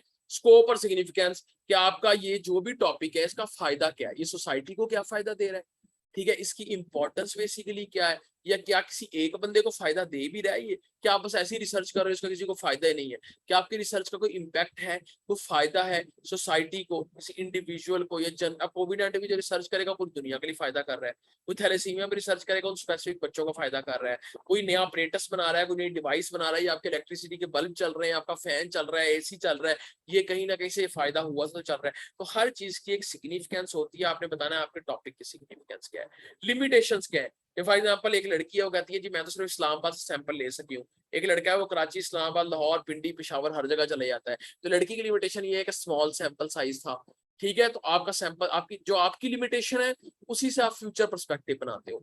इस टॉपिक में मेरे पास फंड्स नहीं थे, मैं ये मेथोडोलॉजी अप्लाई नहीं कर सकी, तो फ्यूचर में इस पर ये काम होना चाहिए। तो लिमिटेशन और फ्यूचर पर्सपेक्टिव आपस में एक दूसरे से मिला जुला होता है। अच्छा अब यहाँ पे अब मेथोडोलॉजी पढ़ने लगे हैं, ठीक है, वो चीजें सिनॉप्सिस वाली हेडिंग पढ़ा दी है वो बाद में देख लेना। यहाँ पे एक लफ्ज लिखा प्रपोज्ड मेथोडोलॉजी, क्योंकि ये सिनॉप्सिस की स्लाइड है इसलिए प्रपोज का लफ्ज लिखा, लेकिन ये सिर्फ मेथोडोलॉजी समझो, ऊपर आपने समझना है कि सिर्फ मेथोडोलॉजी लिखा है। अब मेथोडोलॉजी में होता क्या है, स्टडी डिजाइन क्या है, there are different study designs, cohort study, cross sectional study, ठीक है, आपकी जो है वो केस कंट्रोल स्टडी, आपके randomize control trial, different types होती हैं। ये हम ये रिसर्च मेथोडोलॉजी, इसका एक अलग कोर्स होता है, ये मेथोडोलॉजी का जो पूरा सेक्शन आपको बताने जा रहा हूँ ना, इसका कोर्स होता है, इसमें सारे स्टडी डिजाइन पढ़ाए जाते हैं। ये एसपीएसएस कोर्स के अंदर मैं आपको उसी के अंदर मर्ज करके फ्री ऑफ कॉस्ट पढ़ा रहा हूँ, मैं इसको अलग से कोर्स नहीं बना रहा, मैं एसपीएसएस के अंदर ही इसको पढ़ा देता होता हूँ ताकि बच्चों को क्लियर हो जाए कि अच्छा ये मेथोडोलॉजी होती है, इसकी वजह से हम टेस्ट लगाते होते हैं, ठीक है। वो मैं अभी आपको पढ़ाने बैठूंगा, मुझे पता है आपने कहा सर पढ़ा दे, अभी पढ़ाने बैठा आपको कख नहीं समझ आनी, जितना आपके ऊपर से वो निकल जाएगा, वो तब समझ आएगा जब आप उस कोर्स में होगे, वो कोर्स है ही इस बारे में, ठीक है। और वहां पर जब आप ये बेसिक्स कर लोगे, वो टेक्निकल चीजें हैं, कुछ स्टडी डिजाइन टेक्निकल होते हैं कि एक कंट्रोल ग्रुप है, केस ग्रुप है, तो यहाँ वो नॉर्मली आपको समझ नहीं आने वाला अगर मैं पढ़ाने ही बैठ गया, क्योंकि आपको ये चीजें समझना मुश्किल हो रहा है। तो जब वो आएगा, आप लोग उस कोर्स में आओगे, जो वाकई समझना चाहते हैं इन चीजों को वो आ जाएंगे, मुझे पता होगा ये स्पेसिफिक ऑडियंस से समझना चाहती है, तो उनको समझ भी इंशाल्लाह वो आ जाएगा, ठीक है। स्टडी डिजाइन बेसिकली होता क्या है, सॉरी, कि आप रिसर्च किस तरह कंडक्ट कर रहे हो, ठीक है। आप दो ग्रुप्स का आपस में कंपैरिजन कर रहे हो, समझ लो, सिर्फ देसी जुबान में समझा रहा हूँ, दो ग्रुप्स को आपस में कंपैरिजन कर रहे हो कि ये ग्रुप तगड़ा है या ये तगड़ा है, इसके अंदर रिजल्ट्स ठीक है, इसको आपने दवाई दे दी है, इसको आपने दवाई नहीं दी, दोनों में से पहले कौन ठीक हो रहा है ये चेक कर रहे हो। इस ग्रुप को दवाई दी है और हर हफ्ते बाद चेक कर रहे हो क्या हर हफ्ते बाद इसकी क्या प्रोग्रेस है, या प्लांट को आपने पानी दिया, हर हफ्ते बाद पानी कितना, प्लांट कितना बढ़ रहा है, दो प्लांट्स हैं, एक को पानी दिया है, एक को पानी और खाद दोनों दिए, दोनों में ग्रोथ किसकी ज्यादा हो रही है। तो इस तरह के जो कंपैरिजन है इनके स्टडी डिजाइन कहा जाता है। मेथोडोलॉजी में आप लिखते हो कि स्टडी डिजाइन क्या है आपका, आप ये लिखते हो आप कौन कौन सा स्टडी डिजाइन, ज्यादातर मेडिकल बायो की फील्ड जो है, या मेडिकल की जो फील्ड है, बायो की फील्ड में सारी आ जाती है जिनमें बायोलॉजी का लफ्ज आता है, ठीक है, जोलॉजी बॉटनी भी इंक्लूडेड है, ठीक है, इवन साइकोलॉजी जो है उसके अंदर भी जो है ना स्टडी डिजाइन होते हैं, इवन जो आपकी इन्वायरमेंटल साइंस वगैरह में भी होते हैं। तो जिनमें इस तरह कंपैरिजन जो होते हैं उन सब में स्टडी डिजाइन होते हैं, सारी फील्ड्स में नहीं होते, लेकिन जो इस तरह की फील्ड्स है ना बायो या मेडिकल ओरिएंटेड उनमें होते हैं, ठीक है। तो बेसिकली स्टडी डिजाइन क्या है, फिर डिफरेंट टूल्स और टेक्निक्स के वो तो सब में होते हैं कि आपने कौन से केमिकल्स यूज किए, कौन सा अपरेटस यूज किया, कौन से टूल्स यूज किए, मशीन कौन सी यूज की, किस कौन कौन से आपने टेस्ट लगाए, कौन से एसेज लगाए, ASSAY वाले ऐसे, यानी कौन से टेस्ट अप्लाई किए, कौन से टेक्निक अप्लाई की, कौन कौन से टूल्स यूज किए हैं, कौन सा अपरेटस यूज हुआ है, क्या क्या आपने प्रोसीजर किया, वो सारा उनको अपने हेडिंग वाइज लिखना होता है कि पहले ये फिर ये फिर ये फिर ये। अच्छा ये ड्यूरेशन ऑफ स्टडी नहीं लिखते होते, ये सिनॉप्सिस में लिखते होते हैं, ठीक है, ये सिंपल मेथोडोलॉजी में नहीं हम लिखते होते। अच्छा फिर सैंपल साइज क्या है, कितने लोगों पे ये रिसर्च हुई है, या कितनी चीजों पे ये रिसर्च हुई है, जानवर, प्लांट, लोग, जो भी, ठीक है। सैंपल अगर इंसान थे तो किस तरह सैंपल लिया, टिश्यू लिया, ब्लड लिया, किस तरह स्वैब ली, आपकी नेजल स्वैब्स लेते थे जब कोविड-19 था, ठीक है, उस वो सैंपलिंग टेक्निक कहलाती है। सैंपल सिलेक्शन, ये एक बड़ा इंपॉर्टेंट टॉपिक, खासकर पंजाब यूनिवर्सिटी के बच्चे जो उनके थीसिस में ये लाजमी होता था, मुझे नहीं पता अब आजकल लाजमी है कि नहीं। किसी जब मैंने ये स्टार्ट किया था 2020 के अंदर, तो मुझे एक स्टूडेंट ने बताया था कि सर हमारे यहाँ ये पूछा जाता है इंक्लूजन क्राइटेरिया और एक्सक्लूजन क्राइटेरिया। यानी देखो, अगर मैं कहूँ जब कोविड की वैक्सीन आई थी, उन्होंने कहा था कि जी जो एस्ट्राजेनिका की आई थिंक बात हुई थी कि जो 40+ लोग हैं उनको नहीं लगानी, और बाकी जितनी वैक्सीन है वो 18 से कम वालों को नहीं लगानी। फिर 40+ में भी जो फीमेल्स है एस्ट्राजेनिका उनको भी नहीं लगानी, ठीक है, कि शायद उनकी लैक्टेशन में या प्रेगनेंसी वाली जो मदर्स होती है उनको नहीं लगानी। ये उन्होंने वैसे स्टार्ट में कहा था, एक हाइपोथेसिस आई थी। तो हम उन्होंने क्या कहा, एक होता है इंक्लूजन क्राइटेरिया, होता है एक्सक्लूजन क्राइटेरिया। इंक्लूजन क्राइटेरिया क्या है, किन पे रिसर्च की गई है, एक्सक्लूजन किन पे नहीं। अगर कोई रिसर्च सिर्फ फीमेल्स के ऊपर है तो वो फीमेल्स क्या होंगी, इंक्लूजन क्राइटेरिया, मेल्स क्या होंगे, एक्सक्लूजन, उनको बाहर निकाल दिया धक्के मार के, ठीक है, रिसर्च का वो पार्ट नहीं है। 18 साल से बड़ों में जो रिसर्च की गई है वो 18 साल से बड़े क्या होंगे, इंक्लूजन क्राइटेरिया, 18 साल से कम वाले क्या होंगे, एक्सक्लूजन क्राइटेरिया। आपने घर में पिज्जा मंगवाया है, आप जिस चीज को पिज्जा खिलाना चाहते हो वो इंक्लूजन क्राइटेरिया, जिससे आप छुपा के या ना बता के खाना चाहते हो, वो जिनको नहीं देना चाहते वो एक्सक्लूजन क्राइटेरिया। रिश्तेदार आते हैं, कुछ पसंद होते हैं वो इंक्लूजन क्राइटेरिया, जो नहीं पसंद होते हैं वो एक्सक्लूजन क्राइटेरिया, ठीक है। तो जिन लोगों पे जो आपके स्टडी के सब्जेक्ट्स हैं, आपका सैंपल है, उसमें जो आप बनाते हो कि यार मैं 20 से 40 तक के साल तक के लोगों का सैंपल लूंगा, मैं सिर्फ उनका सैंपल लूंगा जिनको ये फलां बीमारी है, मैं सिर्फ जो स्मोकिंग करते हैं ना उनका सैंपल लूंगा। तो जिनका आप ले रहे हो जिस कैटेगरी का, वो एक्सक्लूजन है।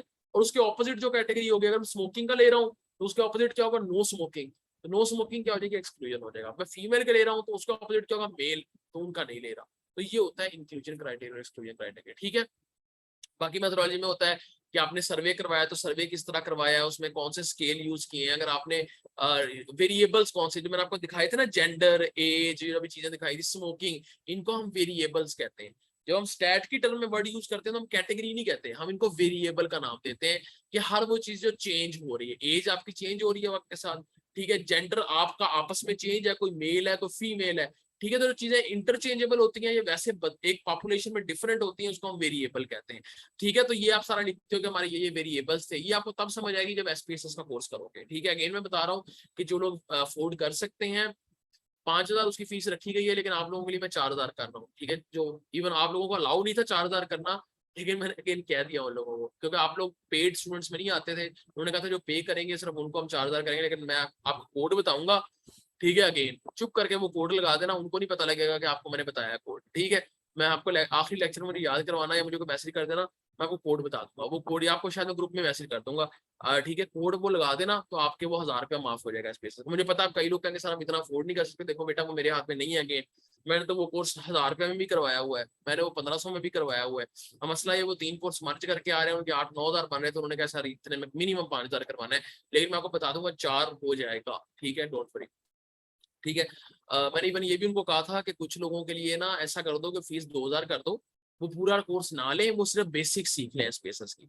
मैंने ये प्रपोजल भेजा हुआ है अभी, ठीक है, कमेटी को, तो लेट्स सी अगर वो अलाउ कर देते हैं तो बेसिक्स में क्या होगा, जो बेसिक टेस्ट है सब सीख जाओगे, एडवांस लेवल की तरह रह जाएंगे। एडवांस लेवल की जरूरत भी नहीं पड़ती, वो पीएचडी वगैरह में या एमफिल में शायद पड़ जाती है, ठीक है। लेकिन जो बेसिक टेस्ट है, बेसिक स्टेटस सीख जाओगे, लेकिन अगेन मैं चाहता हूँ जो आए तो वो सारा सीख के जाए, ठीक है। मुझे नहीं पता वो एक्सेप्ट करते हैं मेरी इस प्रपोजल को, नहीं, क्योंकि मैंने ऑलमोस्ट सारी चीजें बेसिक्स में डाल दी थी, एडवांस में बस मैंने 2-3 रखी थी, खैर है। लेकिन वो उनको पता लग गया, उनको भी आती है एसपीएसएस, तो वो कहते हैं देख के बताते हैं आपको, खैर। तो ये जो मेथोडोलॉजी में सॉफ्टवेयर कौन सा यूज हुआ, एसपीएसएस सॉफ्टवेयर से हम यूज करते हैं, डाटा एनालिसिस कैसे किया जाएगा, डिस्क्रिप्टिव स्टैट वगैरह ये सारे उसमें आते हैं। टेस्ट कौन से यूज किए आपने, क्या हम जैसे नॉर्मली मेथोडोलॉजी की आखिरी लाइन लिखते हैं, अगर जब स्टैट लगाते हैं तो हेडिंग लिखते हैं स्टैटिस्टिकल एनालिसिस। आप जब भी रिसर्च आर्टिकल खोलोगे उसमें एक आखिरी हेडिंग आपको मिलेगी स्टैटिस्टिकल एनालिसिस, उसमें लिखा होगा वन वे, अनोवा या टी टेस्ट या काई स्केयर टेस्ट या आपको कोरिलेशन या रिग्रेशन, यही 4-5 मेन टेस्ट यूज किए जाते हैं। आपको हर हेडिंग में ये लिखे हुए मिलेंगे कि ये वाले जो टेस्ट है ये यूज करके इसका स्टैट हमने रिजल्ट्स निकाले, ठीक है। तो that was the methodology part, ठीक है। क्लियर है यहाँ तक, यस और नो, क्लियर है, जल्दी बताओ यस और नो, ठीक है। चलो आपका लेक्चर मैं यहीं पे खत्म करता हूँ, बाकी हम इंशाल्लाह कल स्टार्ट करेंगे, ठीक है। अगेन मैं बता रहा हूँ अकाउंट्स फुल ना हो जाए तो जो जो सर्टिफिकेट का रजिस्टर करना चाहता है कर लो, मुझे पता है हमारी आदत होती है हम 13 तक रजिस्टर करेंगे, लिंक ओपन रहेगा, डोंट वरी, ठीक है। लेकिन मैं वैसे ही आपको एहतियातन कह रहा हूँ, शायद वो बाद में अकाउंट चेंज कर भी दे, अभी तो मैंने उनको अपने दिए हैं कि मेरे वाले में डलवा दो, मैं आपको दे दूंगा बाद में। हाँ मैं इनका ठगी मारूंगा, मैं ना कंपनी वालों को पैसे खाता हूँ सर, अच्छा नहीं करता ना ये लोग, मैं इनके पैसे खा लेता हूँ, ठीक है, खा लूँ पैसे इनके, बताएं। असल में उनके जो अकाउंट होता है ना उनका दिया नहीं होता, फिर मेरा दे देते हैं वो लोग। अच्छा खैर, तो सी होने के फायदे भी उठाने चाहिए ना कभी कभी। अच्छा मुझे कल एक मैसेज आया, सर तो आप तो खुद सीईओ हैं, आप हाँ, देखो हमारी कमेटी है, हमारे फैसले ने सारी कमेटी करती है, मैं बेचारा सीईओ तो हूँ लेकिन मेरा वोट एक ही है, कमेटी 5 बंदों की है, और हमेशा वो 5 बंदे मेरे अगेंस्ट ही रहते हैं कि सर आप ना इतने सही ना बना करें, ठीक है। बस इतना ही पढ़ना था, ज्यादा आपको बर्डनाइज नहीं करना, नेक्स्ट लेक्चर में पढ़ेंगे। आखिरी बात, देखो आपके करने से होगा वैसे नहीं कुछ होगा, तो जो सीख रहे हो उसको सीखते जाओ, मैं आपके साथ हमेशा अवेलेबल हूँ। किसी को अभी मैं क्वेश्चन सेशन करना है आपके साथ अभी, डोंट वरी, किसी क्वेश्चन का आंसर नहीं आता, ठीक है, मुझे इनबॉक्स करो, 10 दफा पूछो, 100 दफा पूछो, मैं जवाब दूं, ठीक है। कॉल लेना किया करो, मैसेज कर दिया करो, ठीक है। तो इसलिए मैं इंशाल्लाह आपको, आपके आपके 200 लोगों के मैसेज आया था, टाइम लगता था रिप्लाई करने में, ठीक है ना। जी हम ये पढ़ेंगे, प्रोस्पेक्टिव स्टडी क्या होती है, रेट्रोस्पेक्टिव क्या होती है, ये सारा उसमें हम पढ़ेंगे इंशाल्लाह। ओके, तो सर्टिफिकेट के लिए, रिकॉर्डिंग के लिए, देख लो मैं आप लोगों को फिर कह रहा हूँ, मेरा अगर मैं आपको मशवरा दूं, ठीक है, एज अ बिग ब्रदर कह लो, दोस्त कह लो, टीचर कह लो, जो भी आप मुझे समझ लो, ठीक है, मेंटोर समझ लो, जो भी। असाइनमेंट, असाइनमेंट बताता हूँ, सॉरी सॉरी सॉरी मुझे याद आ गया असाइनमेंट का। इनबॉक्स कहाँ करना है, जिस मैसेज से आपके ग्रुप में मैसेज आते हैं मेरा ही नंबर है, मेरा नंबर नोट कर लें जिनको नहीं पता, 0331790955। रुको मैं यहाँ लिख के डाल देता हूँ, 0331790955। आ गया होगा, उम्मीद तो है। ये पिन पता नहीं हो रहा है कि नहीं हो रहा, हो गया पिन शायद, हाँ मेरा नंबर पिन हो गया है। अगर आप लोग कांटेक्ट करना चाहते हो तो इस नंबर पे कर देना। देखो एक मशवरा दे रहा हूँ, बरादराना मशवरा है आप लोगों को, ठीक है, बड़े होने की हैसियत, बड़ा तो नहीं मैं आपसे, कहीं छोटा भी हूँ शायद। मशवरा आप लोगों को ये है कि अगर आप लोग रिकॉर्डिंग ले सकते हो, ले लो। कई दफा लाइव क्लासेस लेके हफ्ते बाद कहते हैं सर जी मैं भूल गया सारा कुछ, अगर रिकॉर्डिंग ले सकते हो ले लो, आपके पास अवेलेबल रहेगी। जहां स्टक हुए मेरे पास आना, सर नहीं अच्छा ये उनको कह रहा हूँ जो अफोर्ड कर सकते हैं 2000 रुपया देना, पिज्जा खा सकते हो तो ये भी अफोर्ड कर सकते हो, अगर जो नहीं कर सकते, कुछ लोग नहीं भी कर सकते, वो लाइव क्लासेस ले, that is enough for them. जहां ना समझ आए, मैं आप लोगों के लिए अवेलेबल, मैं बैठा हूँ, मैं आप लोगों के लिए हमेशा बैठा हूँ, ठीक है, सारी जिंदगी आप लोगों के लिए बैठा हूँ। सारी जिंदगी आप ये ना सोचना कि चलो हम 5 साल बाद पूछ लेंगे, आओ और पूछो मुझसे, ठीक है। तो इसलिए अगर भूल जाते हो तो आप लोग एक काम किया करो, रिकॉर्डिंग ले लो, अच्छे रहोगे, तो मसला नहीं होगा। दो अगर आप अफोर्ड कर सकते हो, अब अफोर्ड में उनको कह रहा हूँ जो लोग पिज्जा खाते हैं उसको उड़ा देते हैं 1500 2000 उड़ जाता है नॉर्मली, ठीक है। मैं भी यार खा के आया हूँ, 1500 उड़ गया हमारा, ठीक है। कढ़ाइयाँ शढ़ाइयाँ खाने जाते हैं, वो सुबह खाते, एक तो सुबह एक टाइम खाते हैं, दूसरे टाइम खत्म हो जाता है, ठीक है, डिस्ट्रक्टिव हो जाता है। आप कंस्ट्रक्टिव चीजें लिया करो, तो अगर आप अफोर्ड कर सकते हो तो ले लो, आपके काम आ जाएगा। अगर नहीं कर सकते, लाइव क्लासेस काफी है, मैं आपके साथ अवेलेबल हूँ, मैं आपको सिखाऊंगा, ठीक है।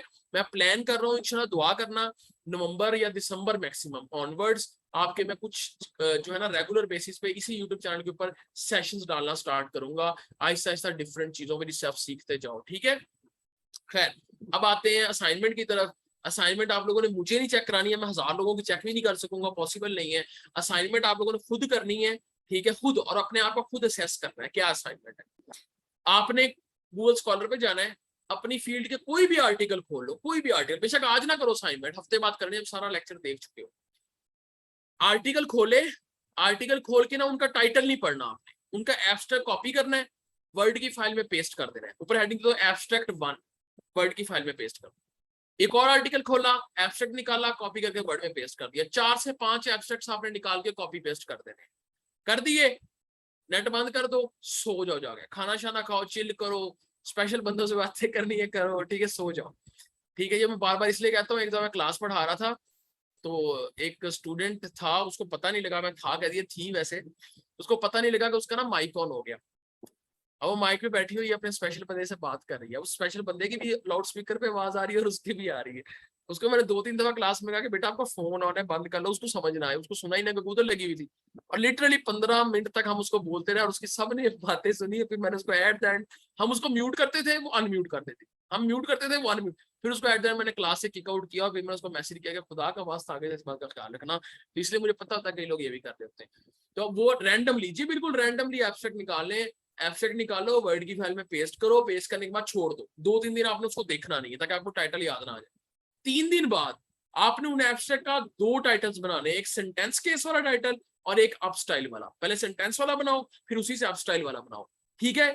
आपने उन 5 पैराग्राफ के और फिर उनके उन एब्स्ट्रैक्ट को, फिर वो जो पेपर आपने डाउनलोड किए हैं या जो देखे हैं एब्स्ट्रैक्ट, गूगल पे डालोगे तो ऑटोमेटिकली वो पेपर दोबारा सामने आ जाएगा।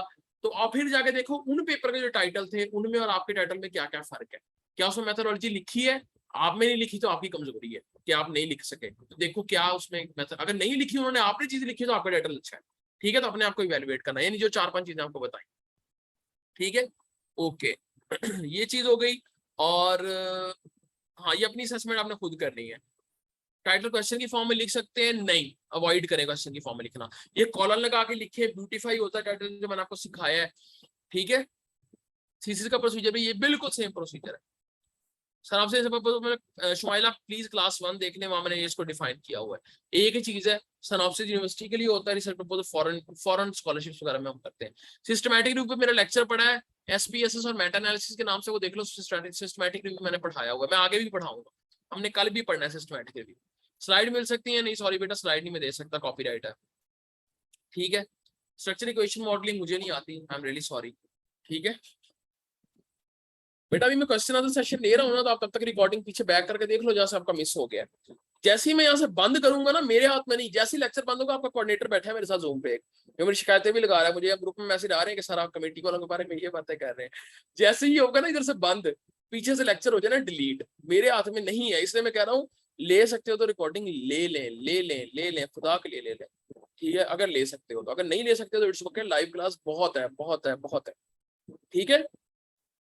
अच्छा, हमारे पाकिस्तान के लिए कितना जरूरी है बेटा, मैं समझा ही रहा हूँ कितना जरूरी है ये रिसर्च वाली, नहीं समझोगे तो मेरा क्या है। आपके सामने सक्सेस स्टोरी शेयर करता हूँ, ना मुझे उनके पैसे मिलते हैं नौकरियों के, ना मुझे कोई फायदा होता है, मुझे खुशी होती है कि यार वो लोग समझ गए हैं बात, वो लोग कर रहे हैं, और अब वो लोग इंशाल्लाह वो कभी इसका, मैं बता रहा हूँ आप लोगों को, आज नहीं, आज से 5 साल बाद, 10 साल बाद, कभी ना कभी आपको जरूर याद आएगी मेरी कि यार कोई फजूल बोलता होता था कि कर लो, कर लो, कर लो, ठीक है। हो सकता है किसी को ना भी जरूरत पड़े, जरूरी नहीं है सबको पड़े। अच्छा, एथिकल रिव्यू बोर्ड का लेटर जरूरी है, बिल्कुल। केस कंट्रोल ट्रायल और इस तरह की जो स्टडीज होती है उनके लिए बिल्कुल जरूरी होता है। रिसर्च डाटा ओल्ड हो, क्या किया जाए, हम कल बात करेंगे, डाटा कितना पुराना होना चाहिए, कितना नया होना चाहिए। वैसे रिसर्च अगर अभी भी रेलिवेंट है तो पब्लिश हो जाएगा। ग्रुप में टेक्स्ट असाइनमेंट करते, सिंपल सी बात है, आपने एब्स्ट्रैक्ट्स निकाल ले, उसके टाइटल बनाने हैं, चलो मैं मैसेज कर दूंगा, ठीक है। मेरा एचपीएल अकाउंट नंबर बेटा, आप लोगों को लिंक पे जाओ, सॉरी मैं बेटा अगेन कह रहा हूँ, कुछ छोटे ना हो मुझसे, सॉरी बड़े ना हो मुझसे, ठीक है, बेटा स्टूडेंट के तौर पे कहता हूँ। आप जाओ वहां पे, आपके ग्रुप की डिस्क्रिप्शन में मैं ऐड करवा दूंगा वैसे, नहीं तो आप सिंपल जाओ अपने ग्रुप्स में, देखो वहां पे मैंने एक लिंक शेयर किया हुआ था, कल किया था, मैं भी दोबारा कर देता हूँ, ठीक है। तो उसके अंदर जो है ना वो सारा डिटेल मौजूद है। एपी स्टाइल हमने एंड पे पढ़ना है।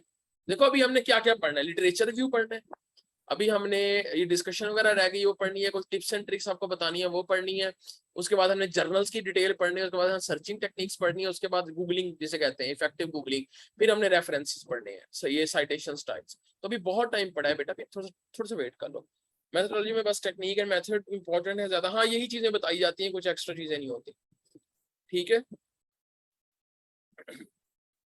5 पेजेस वाला है रिसर्च आर्टिकल होता है, हो जाता है बिल्कुल, शॉर्ट रिसर्च बीएस की ऐसी होती है, 5 पैराग्राफ वाला नहीं होता, 5 पेजेस वाला होता है। असाइनमेंट क्या है, अपनी फील्ड से रिलेटेड 5 आर्टिकल्स डाउनलोड करो, 5 आर्टिकल्स, उनके एब्स्ट्रैक्ट्स निकालो और एक वर्ड फाइल में पेस्ट कर दो और भूल जाओ उसको 2-3 दिन के लिए, 2-3 दिन बाद ओपन करो, एब्स्ट्रैक्ट पढ़ के उसके टाइटल बनाओ, देखो आप कितना अच्छा टाइटल बना। अच्छा एक टिप दे देता हूँ छोटी सी आपको, कि एब्स्ट्रैक्ट के ना स्टार्ट में क्या होगा, टॉपिक के बारे में लिखा होगा, फिर ऑब्जेक्टिव्स लिखे होंगे, फिर मेथोडोलॉजी और रिजल्ट्स है। आप मेथोडोलॉजी और रिजल्ट्स ना भी देखो, सिर्फ उसको बस मेथोडोलॉजी समझ लो कि अच्छा ये मेथड यूज हुआ है, दैट्स इनफ। रिजल्ट्स नहीं लिखने होते आपने टाइटल में, सिर्फ आपको टॉपिक क्या है, मेथोडोलॉजी क्या यूज, अगर मेथोडोलॉजी लिखना चाहो प्लस पॉइंट है, ना भी लिखो तो ओके है, ठीक है। और ये किन किन लोगों पे काम हो रहा है, पहली 3-4 लाइन से ही आपको पता लग जाता है इसका टाइटल क्या बनेगा, ये मैक्सिमम आखिरी लाइन पढ़ के। रिव्यू के इंट्रो में 3 पैराग्राफ होते हैं, अच्छा 4 भी हो सकते हैं पैराग्राफ, लेकिन मैं कहता हूँ 3 पैराग्राफ बनाओ, और इस तरीके से अगर आपको लग रहा है चौथा भी ऐड हो रहा है, दो आपने 2 कीवर्ड्स ही लंबे लंबे डिफाइन कर दिए 2 पैराग्राफ में, तो 4 भी बन सकते हैं, कोई मसला नहीं, 2 का भी हो सकता है, कोई मसला नहीं, लेकिन मैं वही बात आपको एक तरीका पैटर्न समझा रहा हूँ सिर्फ। 7 बजे रख लिया करे, काम होते हैं आज सिर्फ 7 बजे, तो मैं भी फ्री नहीं होता, मेरी एक और जगह मेरा थोड़ी सी कमिटमेंट होती है, तो 8 बजे की क्लास होती है सर। मीडिएटर और मॉडरेटर का होना जरूरी है, बिल्कुल हो जाए। तो देखो टाइटल की बात वही है कि आप टाइटल में जितनी ज्यादा इंफॉर्मेशन प्रोवाइड करोगे, जितने कम अल्फाज में, उतना वो ज्यादा अच्छा टाइटल है। एक पैराग्राफ में कितनी लाइंस होनी चाहिए? 8 से 12, 8 to 12। अच्छा, आप जब नूरुल्लाह का मैसेज है कि after data collection analysis everything to be after present review research to someone, supervisor के साथ करवा दो, ज्यादा अच्छा है। अगर वो नहीं इंटरेस्टेड तो आप खुद भी करवा सकते हैं। नहीं बेटा और नहीं, क्लास आज खत्म हो गई है। तो जब हम कोई आर्टिकल लिख, मैं बेटा नहीं कहता भाई, कुछ लोग माइंड कर जाते हैं, लिखने लगेंगे तो जिस जर्नल में पब्लिश करवाना हो उसकी रिक्वायरमेंट पता हो। जी बिल्कुल पता हो, मैं बताऊंगा आपको जब जर्नल्स को हम पढ़ेंगे। इंटर्नशिप की इन्फो आप इस ग्रुप में रहिए। इंटर्नशिप मैं प्लान कर रहा हूँ, देखूंगा, मेरा दिल किया तो मैं लेके आऊंगा। एक तो वो जरा महंगी होती है, 7-8 हजार की होती है, तो हर कोई लेता भी नहीं है। वैसे अभी तक हमारी ली है, हमने 2 बैचेस कराए थे। पहले बैच में वो सस्ते थे जरा। पहले बैच के अंदर जो है वो आए थे हमारे 170 स्टूडेंट्स, दूसरे में थे 145 स्टूडेंट्स। तो स्टूडेंट्स आ जाते हैं, लेकिन मुझे बस मेरा दिल दुखता है जब वो रजिस्टर करवा लेते हैं, पैसे भी लगा देते हैं, लेकिन क्लास लेने नहीं आते या लिखते नहीं। हाँ कुछ लिखते भी हैं।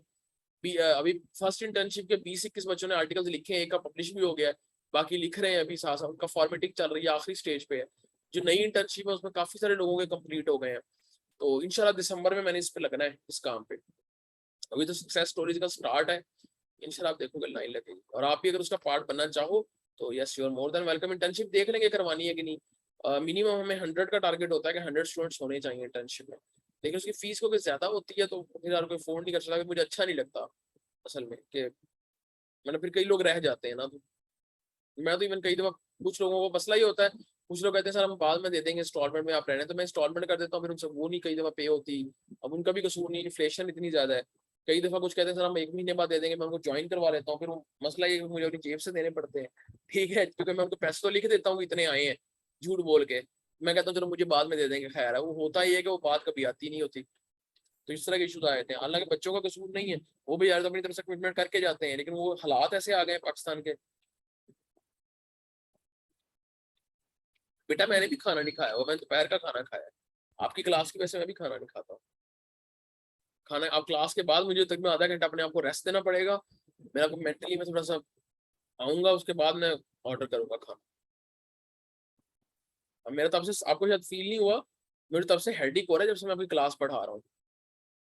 मेरा बड़ा शदीद वाला सर दर्द हो रहा है। तो मैंने ट्राई यही की है कि किसी को फील ना हो यहाँ पे, या आप ये ना समझो मैं डाउन जा रहा हूँ जरा एनर्जी वाइज। रिजल्ट्स कितना लगना है सारा है, बस स्पेसिफिक की रिजल्ट्स, मेन रिजल्ट। अच्छा किसी को क्वेश्चन है जो मुझे मैसेज कर देना, नंबर पिन किया हुआ है। की रिजल्ट्स, मेन रिजल्ट्स, ठीक है। नमाज रहती है ठीक है, एंड कर देते हैं। एब्स्ट्रैक्ट में रिजल्ट्स की आप चले जाए ना, वैसे कोई मसला नहीं। एब्स्ट्रैक्ट में रिजल्ट लगाना है सारा, बस स्पेसिफिक ये बता चुका हूँ।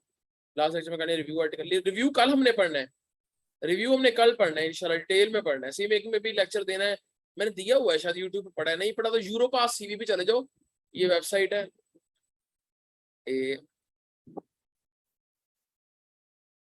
यूरोपास सीवी वेबसाइट का एड्रेस है ये, europa.eu।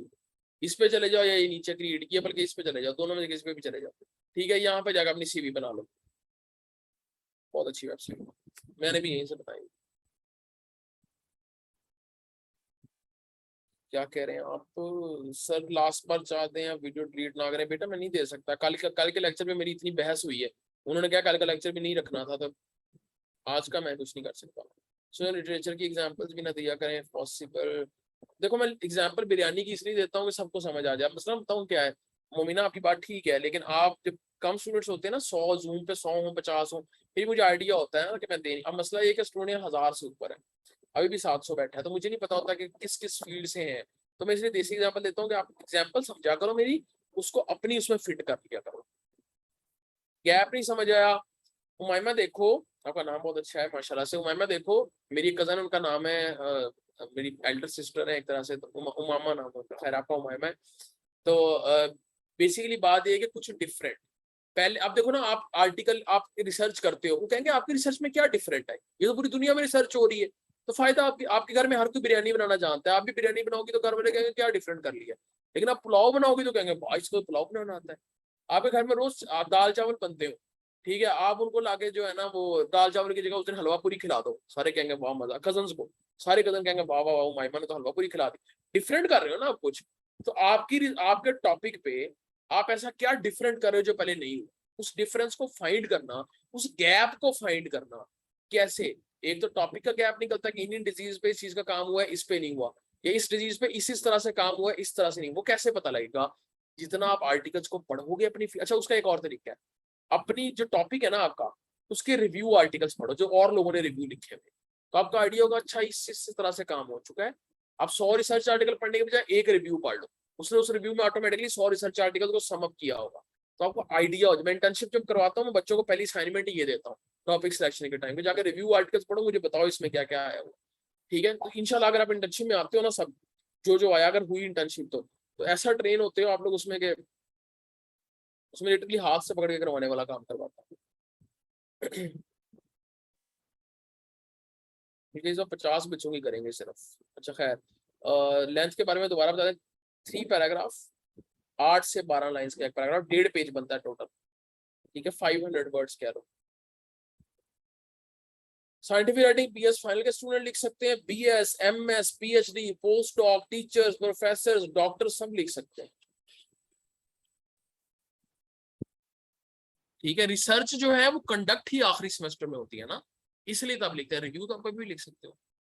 कल 8 बजे क्लास होगी, आज मैं थोड़ा सा सफर में था तो मैं लेट हो गया, मैं उर्दू वाले सफर में भी था, इंग्लिश वाले SUFFER में भी था। हैव सम रेस्ट नाउ, कर लेंगे रेस्ट भी, मेरे बच्चों के सवाल हो जाए। इंट्रोडक्शन के मेन सीक्वेंस रिपीट कर दें, पहले पैराग्राफ में व्हाट इज द टॉपिक, दूसरे में रेलेवेंट रिसर्चेस, ठीक है, फॉर रिसर्च आर्टिकल, और तीसरे के अंदर आपके एरिया में क्या काम हो रहा है, गैप क्या और ऑब्जेक्टिव्स क्या है। फॉर रिव्यू आर्टिकल पहला कीवर्ड पहले पैराग्राफ में, दूसरा कीवर्ड दूसरे पैराग्राफ में, और उनको आपस में लिंक करना, ठीक है, ये 2 पैराग्राफ्स में हो गए। तीसरे पैराग्राफ में आपके एरिया में क्या क्या काम हो वही रेलेवेंट चीजें लिख देना, और अगेन आपका जो है ना ये रिव्यू आर्टिकल में आप क्या क्या किन किन चीजों पर डिस्कशन करने जा रहे हैं। सैम्पलिंग जो नहीं करते हो, सर्वे कंडक्ट हो जाता है नॉर्मली, आप फील्ड में तो भाई मामा तो मैं बता सकता हूँ, जैसे आपको कंपाउंड बना रहे हो फॉर एग्जांपल, तो आप सैम्पलिंग नहीं लिखते उसमें, क्योंकि आपकी सैम्पलिंग नहीं होती, आप लिखोगे हम ये कंपाउंड की प्रिपरेशन, नैनो पार्टिकल प्रिपेयर ऐसे हो रहा है, तो उसमें सैम्पलिंग नहीं लिखते, उसमें प्लांट्स तो होंगे ना, लेकिन अगर नैनो पार्टिकल प्लांट पे काम कर रहे हो किसी भी चीज, तो उस एंगल से मेथोडोलॉजी एडिट हो जाती है। सर मैंने सीवी मेकिंग पे भी लेक्चर देना था, वो कब होगा? आपने लेक्चर देना था, चले हम दे दें, बिस्मिल्लाह। यूरोपास के ऊपर होगा लेक्चर, कब होगा वो मैं देख लूंगा, मैं किस दिन वैसे ही आपके साथ अरेंज कर लूंगा सेशन फ्री ऑफ कॉस्ट।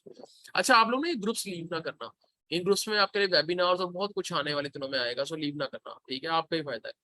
हाँ मेरी बकवास सुननी पड़ती है कई दफा आप लोगों को ग्रुप्स में रह के, उसकी खैर है, लेकिन बर्दाश्त कर लिया करो, डिलीट ना करें, 1 वीक तक रहने दें, मेरे हाथ में तो नहीं है, मैं बता चुका हूँ बेटा आपको सारी इंफॉर्मेशन के सेकंड में, आपने थोड़ा सा लिटरेचर बता दें। लिटरेचर रिव्यू कल पढ़ना है, कल डिटेल से पढ़ना है लिटरेचर रिव्यू, और उसमें आपको समझ आ जाएगा इंट्रोडक्शन भी कैसे करना है, और जो मैं आपको प्रैक्टिकल लेक्चर दूंगा आपको उससे भी समझ आ जाएगा, फिक्र ना करो। ज्यादा रखिए, जिस दिन ज्यादा पढ़ाना होगा मैं ज्यादा पढ़ा दूंगा, फिक्र ना करें, मैं बोर नहीं करना चाहता बच्चों को, बच्चे बोर हो जाते हैं मुझसे पढ़ के, है ना, मैं अच्छा टीचर नहीं हूँ यार। यूनिवर्सिटी में मैंने कभी खुद लेक्चर नहीं लिया, मैं 40 मिनट के बाद मेरी बस होती थी, 30 मिनट के बाद कई दफा। मैं CR था अपने 8 सेमेस्टर BS में और इवन MS में, मैं कभी CR होते हुए क्लास में नहीं गया, इतना मैं थक जाता था टीचर से। हाँ, कुछ टीचर होते थे जिनसे पढ़ के मुझे बहुत मजा आता था, वो तो मुझे 2-2 घंटे पढ़ाए, टाइम का पता नहीं लगता था। तो आई एम ट्राइंग कि मैं भी वैसा शायद बन सकूं कभी जिंदगी में, कि आप लोग मेरी 2-2 घंटे बैठ के सुनो तो आपको लगे कि यार सर पढ़ाते रहे। थीसिस रिसर्च आर्टिकल में क्या फर्क है? थीसिस आप ये पहला लेक्चर दे, थीसिस ये होता है कि आप लोग जो है वो यूनिवर्सिटी को एक डॉक्यूमेंट लिख के देते हो अपने रिसर्च की, वो थीसिस होता है, लॉन्ग होता है। रिसर्च आर्टिकल उसी की एक शॉर्ट फॉर्म होती है। पहला लेक्चर देख लो डे 1 का, उसमें इसी चैनल पे जाओ, पिछली 2 वीडियोस को देख लो जिनको बिल्कुल बेसिक्स नहीं समझ आ रहे। इंटर्नशिप करनी है जरूर, ओके मरियम कर लेंगे जी, देख लेते हैं, अभी टाइम अभी दिसंबर में देखेंगे, दिसंबर में अगर इंटर्नशिप हुई तो मसला ये दिसंबर जनवरी में बच्चों के पेपर हो रहे होते हैं, तो मैं नहीं चाहता पेपर्स की दौरान इंटर्नशिप आए, ठीक है। तो जो सेमेस्टर ब्रेक्स होती है ना, मैं हर यूनिवर्सिटी के बच्चे हैं मेरे साथ, तो मैं देखूंगा कब हो रही है, या फरवरी मार्च में रख लेंगे, ताकि फरवरी मार्च में नया नया सेमेस्टर स्टार्ट होता है तब जाके देख लेंगे। उसके दरम्यान मैंने कुछ कोर्स करवाने हैं, पैसे कमाने वाले हैं, ठीक है। बड़ा होता है सबको सर पैसे कमाने वाला बताएं, पैसे कमाने वाला बताएं, तो पैसे कमाने वाले मैंने कुछ कोर्स करवाने हैं, तो वो बिजनेस के और कुछ स्किल्स के, तो इंशाल्लाह दिसंबर में जरा उन पे वर्क करना है। तो मैं जरा इंटर्नशिप से ना, क्योंकि मसला बताऊं क्या है, जहां आपको पैसे कमाने वाले कोर्स कराओगे ना, वहां आप लोग ऐसे बैठे होते हैं ऐसे करके, और वहां 3 घंटे भी बैठना पड़े तो ऐसे बैठे होते हैं। जहाँ आपको पढ़ाई वाला कोर्स हो रहा ना, वहाँ सारे ऐसे होते हैं ऐसे, ठीक है। तो वहां कहते सर बस करें सर, हो गया। तो थोड़ा सा 150 लोगों की क्लास होती है एजुकेशनल वाली वीडियोस में, और उसमें से आके देख रहे होते हैं 25, 40, 50। वही अगर पैसे कमाने वाला होगा तो क्लास 150 की होगी, देख 500 रहे होंगे बैठ के, ये फर्क होता है। गैप बता तो दिया हुमायमा कि कुछ डिफरेंट निकालना है। अब मुझे लगता है शायद ये पुराने मैसेज है, मैं जरा नीचे आ जाता हूँ। Can you summarize quickly sir आज का टॉपिक क्या कवर किए हैं? आज हमने टाइटल से लेके टाइटल, एब्स्ट्रैक्ट, इंट्रोडक्शन, मेथोडोलॉजी, ये चीजें आई थिंक कवर की हैं अभी तक हमने। साइंटिफिक टर्म को सिंपल क्यों लिखेंगे आप, साइंटिफिक वे में लिखें उसको। लैंग्वेज सिंपल, इंग्लिश लैंग्वेज आपकी सिंपल होनी चाहिए। इंटर्नशिप ऑनलाइन होती है, ऑनलाइन होती है क्योंकि उसमें पूरे पाकिस्तान से लोग शामिल होते हैं मेरे साथ। Thank you Abrar. केमिस्ट्री देखो, मैं हर सब्जेक्ट पे बात नहीं कर सकता, मैं आपको एग्जांपल दे देता हूँ, आप उसको अपनी फील्ड पे इम्प्लीमेंट कर लो। नहीं, पाकिस्तानी ग्रीडी नहीं है, हमारी सोसाइटी ग्रीडी है, और उसको ग्रीडी बनाया गया है। हमारे सियासतदानों ने हमें उस लो लेवल तक स्टीप कर दिया है कि हम लोग, हमारे पास इस टाइम सर्वाइवल के लिए कुछ नहीं है, सर्वाइवल के लिए पैसा हम समझते हैं, हालांकि वो शॉर्ट टर्म पैसा कमाना ही था, शॉर्ट टर्म। हिशाम साबर सर का एक बड़ा अच्छा मैंने कल देखा, उन्होंने लिखा था कि बेटा कुछ भी हो जाए पढ़ाई ना छोड़ना। और मैंने आपके ग्रुप्स में वो शेयर कर रहा था, मैंने स्क्रीनशॉट लिया था उसका। उन्होंने कहा था कुछ हो जाए डिग्री और पढ़ाई करना ना छोड़ना, ठीक है, जो भी छूट जाए आपसे, पैसे नहीं, क्योंकि ये शॉर्ट टर्म चीजें होती हैं, जो पैसे कमाने वाली चीजें हैं। मैंने उनका स्क्रीनशॉट लिया, तो मैं ग्रुप में शेयर करूंगा आज। कि जो समझते हैं ना पैसा कमाना is everything, it is not everything. पैसा आपको स्किल कमा के देती है, पैसा आपको लॉन्ग टर्म में आपकी एजुकेशन कमा के देती है। इसलिए तो मैं कह रहा हूँ आपको अभी नहीं समझ आएगी। ये देख लो, उनका ये आया हुआ है, ये लिंक्डइन पे आई थिंक है, ठीक है। जो मर्जी करना पर प्लीज अपनी पढ़ाई ना छोड़ना। ये कौन बंदा कह रहा है? फ्रीलांसिंग का पाकिस्तान का गुरु कह रहा है, जो लोगों को पैसे कमाना सिखाता है, जो जिसने इतने लोगों को एम्पावर किया है। वो कह रहा है ये जो मर्जी करना पर प्लीज पढ़ाई ना छोड़ना, and this is the part of your पढ़ाई। ये कोर्स आपकी एक तरह से पढ़ाई है, और ये आप लोगों के लिए बहुत इंपॉर्टेंट है। आगे उन्होंने लिखा है, ये बात आपको समझ आज आए ना आए, कल जरूर आएगी। वही बात जो मैं कह रहा था कि आप अभी आपको लग रहा होगा यार क्या बकवास कोर्स है, क्या फजूल कोर्स है, हम आ जाते हैं लेने के लिए, पता नहीं इसका फायदा क्या है, पैसे तो मिल नहीं रहे इसके, कोई उल्टा देने पड़ रहे हैं, हम क्यों 2-2 हजार रुपया भरे ये वो। कसम से 5 साल बाद ना आप लोग बैठ के याद करोगे, कोई था जो बोलता रहता था कि ले लो, कर लो, समझ लो, पढ़ लो, अभी नहीं याद आएगा 5 साल। और मैं दुआ करता हूँ जब आपको याद आए तो आप अच्छे अल्फाज में याद करो कि यार हमने वो कर लिया था, तो आज अल्हम्दुलिल्लाह हम यहाँ पे बैठे, ठीक है। मुझे मुझे ही ना गालियां निकालो, ठीक है। चलो गुड, समझ आ गई। केस कंट्रोल स्टडी वगैरह, केस कंट्रोल में आपको समझाए तो देसी जुबान में, केस का मतलब होता है पेशेंट्स, कंट्रोल का मतलब है हेल्दी लोग, केस का मतलब बीमारी वाली चीज, कंट्रोल मतलब हेल्दी चीज, ठीक है। बाकी ये इंशाल्लाह स्पेस कोर्स में डिटेल में पढ़ेंगे चीजें। हालांकि ये कोर्स फ्री है, जैसे आप ये लाइव क्लास ले रहे हो, फ्री ले रहे हो, आपसे कोई पैसे नहीं ले रहा। लेकिन अगर आपको इसकी रिकॉर्डिंग लेनी है या आपको सर्टिफिकेट लेना है, तो उसके सर्टिफिकेट के 300, ठीक है, और रिकॉर्डिंग के 2000 रुपए चार्ज है। मैं कहता हूँ सर्टिफिकेट का बर्गर 300 में आ जाता है, रिकॉर्डिंग का पिज्जा, ठीक है, विद कोल्ड ड्रिंक और पास्ता कह रहे हो, चलो 2000 में, ठीक है। चलो आई थिंक क्लास खत्म करते हैं। अपना ख्याल रखें, कुछ रहे, जो भी क्वेश्चन तो मुझसे आपने इनबॉक्स में पूछ लेने, क्योंकि मुझे इनबॉक्स में जवाब दे देते भी 2 घंटे लग जाते हैं आपके। मेरे साथ बहुत ज्यादा दुख रहा है, मुझे जाना पड़ेगा, मैं आपको रिप्लाई कर देता हूँ, ठीक है। अपना ख्याल रखें, खुश रहें, पढ़ाई पे फोकस करो, अपने आप पे फोकस करो, ये चीजें आपकी जिंदगी बना देंगी। समझो इन चीजों को, सीखो इन चीजों को, इंशाल्लाह कहीं ना कहीं जरूर आपको इसका फायदा होगा। नॉलेज कभी रहेगा नहीं जाता। आज की रात बड़ी इंपॉर्टेंट है, दुआ में याद रखना। अपना ख्याल रखें, खुश रहें, दुआ में याद रखें। अल्लाह हाफिज।